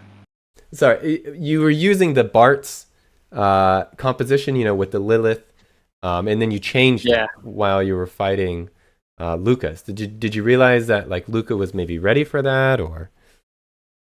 Yeah. He has immobilized his stand 25% with me. Yeah. So my comp is less effective against him. Gotcha. Yeah, so like when you made your second team, were you just saying okay, you still used Bart's. And so were you just gonna use Bart's no matter what? Like was Bart your guy this tournament? Yeah, he my guy. He only Macklin Canet unit. My Your only only? Macklin Canet unit. Your only max reincarnated unit? is that what you said? I mean, you are. You are, yeah. Yeah. Well, he almost got you the win. I mean, there was a couple times in that tournament where Bart's was hitting people for 12, 13k damage, and I was like, oh, okay, well, there we go.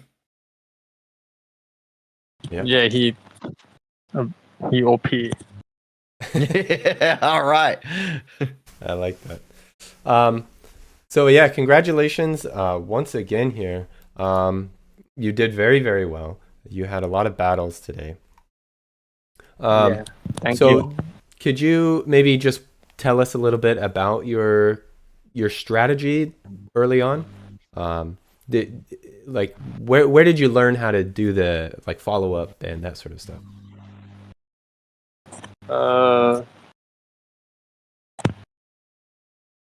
First, you need to study unit, like bar, length of follow up, something like that. All right. That's Yeah, put the missile units next to Bart's follow-up attacks. I mean, that's the way to do it. Yeah, is T space.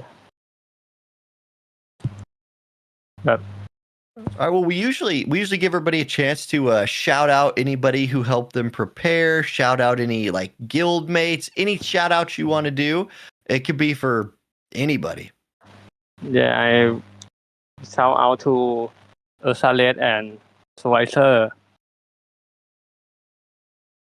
Those two help me practice for this tournament. All right. Yeah, and Discord PvP, live PvP community. Yeah, a lot of good manual people here. Yeah. Awesome. Yes, join the live PvP discords. There's a lot of people in there that are very eager and happy to do PvP. And help you learn it if you don't know. Yes. Like if you're feeling uncomfortable with it, they'll help you learn. Yeah, people, they're really nice. All right. Yeah. Well, thank you very much. Any last words you want to say before we end the interview? Yeah, I'm a bit disappointed. Low. So, GG anyway. Yeah, GG. Thank you for the tournament. Of course. Thank you for participating. Nope. Thank like you. I said, you did very well. Yeah. All right. Thank you very much. And congratulations once again, second place. Thanks. Goodbye. Thank you. See you, Leo. Bye.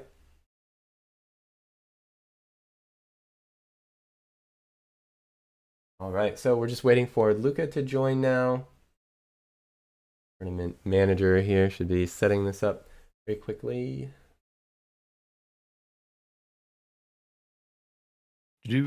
Yeah, I do think like the manual PvP Discord, if you guys don't know about that, there are definitely people in chat like JB hanging out right here that could maybe link that thing in the chats. I don't have I mean, I guess I could. Hold on. I could find it, but I don't want to if I don't want to click out of the interview room here.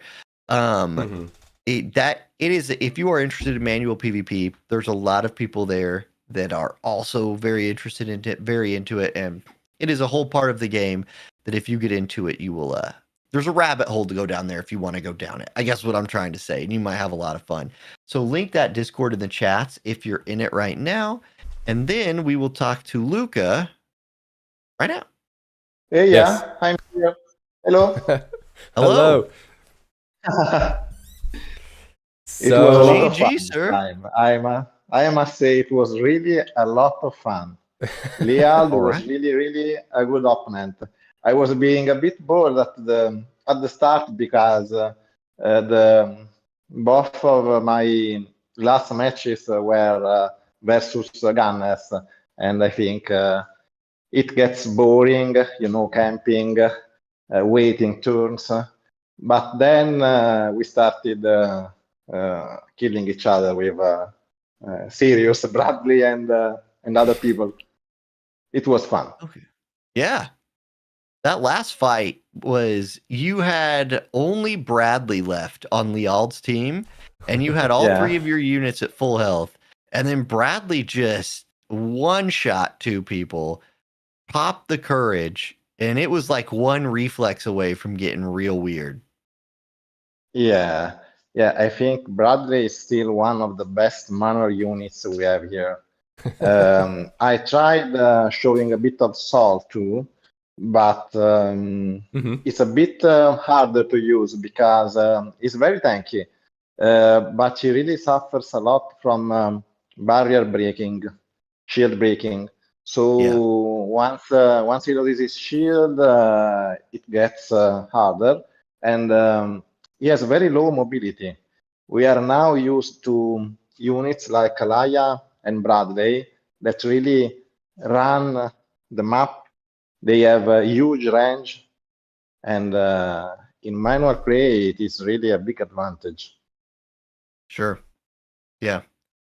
Well, and Soul's shield was good against the missile teams because they couldn't break it, and then the follow-up attack doesn't apply. right? Like Bart's can't.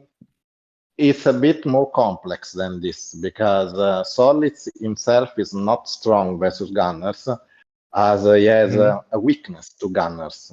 But truth is, my soul was built with 70% unit rest in build. So basically, I wasn't afraid of single target attacks, and he has also a bit of area rest. And with Alaya, he can survive both type of attacks. Yeah. So would you have preferred to fight against an Alaya type of team with your soul then, with all that single target resist? Well, it is definitely easier to go versus Alaya and versus Strike. But I think he can hold his own. I also think I'm still not too used to him, so probably I didn't play it really, really well. I can probably play it in better, but I need more time. Okay, so here you go. All right, Luca, I got a question for you. So you won a tournament a while ago, right before the official ones started, and then you won this one. So you've entered 2 tournaments and you've won them both. Are you going to win the finals in December?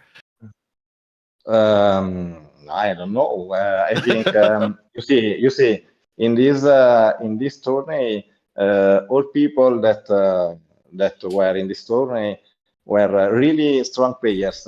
I think all of them were from the PvP Discord, and but I don't think there is such a thing like being really stronger than other manual PvPers. We're all strong the same. It really depends on the map, on the day, on how many beers you got before playing. Sure. Okay. Yeah. So you, I have you a question. expect some strong competition. Oh, go ahead. Oh, what? Sorry? I was just gonna follow up with a question when Auronnj was done. That's all. I'm done. Oh, okay. So you had some pretty intense matches today, all day long. One of them was you fighting that evade team. That was probably one of the hardest matches. Right. So it seemed like there was a lot of you checking percentages and that sort of stuff. Were they really pretty bad? Did you not have a lot of hope that you were going to hit them at all? No, actually, I did one mistake in that fight, and it was at the very last turn when I tried to hit with Alea. I had 50%, so I thought, okay, maybe she will hit. But the right move would have been casting Shadow Dance to shield her. So that was a mistake on my part. Yeah, I mentioned that too. Yeah, I thought it was interesting that you decided to attack instead of like running off or doing something else. Yeah, it was a mistake. It was a mistake. Thing is, all my teams are built to be able to go versus any type of comp. So all the teams you've seen tonight were all built with aim build, aim runes. They had aim gear. So I just tried to make comps that were able to take out any type of opponent. Okay. So what, like, when you were fighting that water evade team, for example, what kind of percent chances of hitting were you seeing when the team was at the end of the fight, like their buffs had worn off, there was no more agility luck buff going on, it was just kind of straight up stat versus stats. But when they were first getting in range of you and you were kind of dodging back and forth, kind of looking at the numbers, what percent of chance did you have of landing attacks? It was fluctuating because when I used the TMR, the one with aim up, I started to be able to hit with 70%. Thing is, I tried to use Dragon Flurry skill because it is multi-hit, so that I was hoping for at least one of the hits to land. Usually, I always try to use multi-hits when going versus evade because it's more possibilities of any of the hits hitting. Yeah. But yeah, I had good percentages, around 70% with buff. But it was a really hard fight because I had other comps I didn't bring tonight that were better versus evade. Sure. So yeah, it is a matter of luck too. We were surprised to see Chunok in farm. That was very surprising on our end. Yeah, it was really surprising. Yeah, yeah, it was, and I was a bit unprepared. I wasn't expecting it. You put on quite a show today. I'm going to be honest. A lot of people were very happy with that. That Bradley that ran up first move, wiped out the two of them. That was very. Oh fun. Yeah, I was very angry. Yeah, that's what somebody said in chat. They said Luca's mad now. Yeah, but it worked. Yes. Mm-hmm. They never put their units over there again. That's for sure. No. Yeah, I think so. But because you see, Bradley has 120 agility, so it's really easier for him to start before the opponent. It's hard to see with cost limit 230. It's harder to find someone faster than him. So I could control that part of the map. I see. Well done. It worked. Yep. So yes, you've won 2 tournaments. You're going to be in the finals. I hope you're prepared, getting ready for that, and that goes well. Is maybe anybody? We always give everybody the chance to do like a shout out, that sort of stuff. So please, if you would like to say thanks to anybody or anything else you would like to say, please. Yeah, I want to thank all the people that helped me testing teams. I did a few tests yesterday and today with Francesco, Mattia, and Vince Sirio. They are 3 players from my guild, Hydra. They were really, really important because they let me test all my camps. So, yeah. Awesome. Well, thank you to those people as well. You guys bred a winner here twice in a row. That's right. Maybe a 3rd time. But yeah, like I mentioned earlier in the stream, how you didn't know that you weren't going to the finals. So you decided to participate because you thought you were already.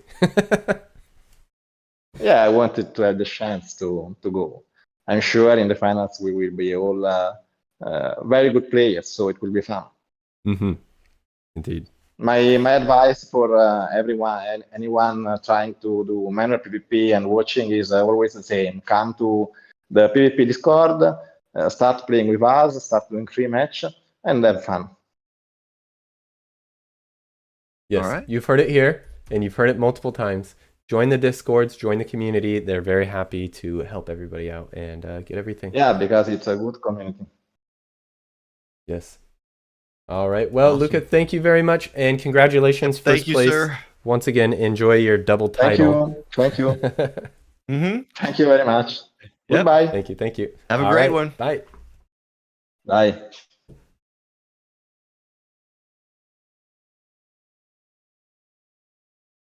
Okay, back here. All right. Yeah, very interesting. I like that. I like that he said that he was mad. That was funny. Yes. Well, because I mean, like, that's the same feeling that like everybody gets that feeling when you're playing these like manual matches and everybody you're playing against is just like chilling in the back and you're like, all right, here we go. I'm coming. Yeah. So that's it. I love that. That was great. It sprung him forward for sure. Got him the win. Yeah, it really anger. Did. Just channel that. No, that's how you start villain arcs. The Dark Luca. Dark Luca with the you win though. He did win. All right, so a few more things here before we close out. Just wanted to do a reminder here. So Luca was the winner here for the first place prizes. Gets a trophy. I don't think we gave a trophy out for the very first one, so this is going to be his first trophy. Another in-game title, and yeah, these awesome rewards. He's going to be in the finals. Everybody's going to get a t-shirt today. Everybody's going to get a title of some form. So it's pretty amazing. Everybody but us, Justin. That's true. Although I have a jacket, I've got a bunch of other t-shirts. I got a hoodie. I got a hat, a phone case. You have a hoodie? And I met Addison Ray, so I mean, I don't know. Man, I want a hoodie. Yeah, I got one of the Japanese ones. They're pretty rare, I guess. Dude. But yeah, anyway. What was I gonna say here? This was the last qualifier tournament, and now yes, we have only the finals ahead of us. The year 2023 is almost over, and it goes out with 2 champions, both of whom will have enough Visior to pull whatever they want for a little while. Indeed, 100,000 is quite a bit. Plus, second and third place also get a decent amount as well. So yes, it's going to be the battle of the century on the continent of Ardra. There's going to be tougher battles in these world finals than anything Mont or Jaden has ever faced. That's right. That's right. Or Glassy or Stern had some rough times. It's probably about as hard as Stern's childhood. Indeed. So yeah, we have these viewer rewards here. So please check the videos out afterwards. Share the link around. Let your friends and family know so we can all get these rewards. I expect to see a yellow Shardolus, so please do so. We need these items. Absolutely. Just final reminder here. This is a secret keyword. It is ninja. So enter that in the link. Fill that out. It's only going to be open for a few more minutes, and I'm being serious about that. 20 minutes from now, you're not going to be able to fill it out. So do it right now. Yep. Ninja, yes. But yeah, that's going to basically do it from me today. We've had a very awesome tournament. These manual tournaments, they tend to go on a little bit longer than the auto tournaments, but it's always very interesting what happens. Like what we've seen today would have never happened in an auto tournament. So it was very nice. So yeah, any last thoughts from you, Auronnj? Nope, it was a good one. Can't wait for the finals. It's really weird to me that the finals are here. I feel like we just started this not too long ago. It does feel that way, huh? But yeah, because like first one was in January, February. I don't know. It sort of just feels like this is something that you and I just do every month now. Like it just sometime in the month, I'm like, oh yeah, Justin and I have to do our tournament thing. And I just tell my wife, I'm like, look, I can't do anything on this Saturday. What? Why? I'm like, look, very important business. So these are very important business. And next month we have 2 of them. We do. So double important business. Yeah, the streams next month should be very exciting. So please tune in. There's probably going to be a lot of other stuff going on at the same time. So yeah, it'll be a great time to be watching. But yeah, that's all I got. That's it for me. Thank you very much, everybody out there, for watching. Thank you very much for the participants that joined today, and congratulations to Luca once again for being the first place winner of the Gouga Cup. I'm just gonna check Discord, make sure nobody's saying, "Hey, what about this?" Oh, there was something. There is an opinion box channel open on Discord. So please head to the official Discord server, the PvP official Discord server. Check out the opinion box. Give your opinions. Those are certainly read and digested. Yeah. So yeah, we will see you in a couple weeks for the auto battle tournament on December. I don't know dates. Yeah, me neither. December 9th. Have that written down. On December 9th. I guess it's like a month from now. But yeah, we will see you on December 9th for the Auto World Finals, and then the 16th for the Manual World Finals.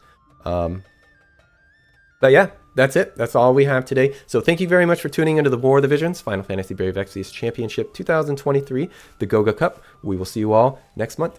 Bye for now. Thank you very much. See ya. Bye.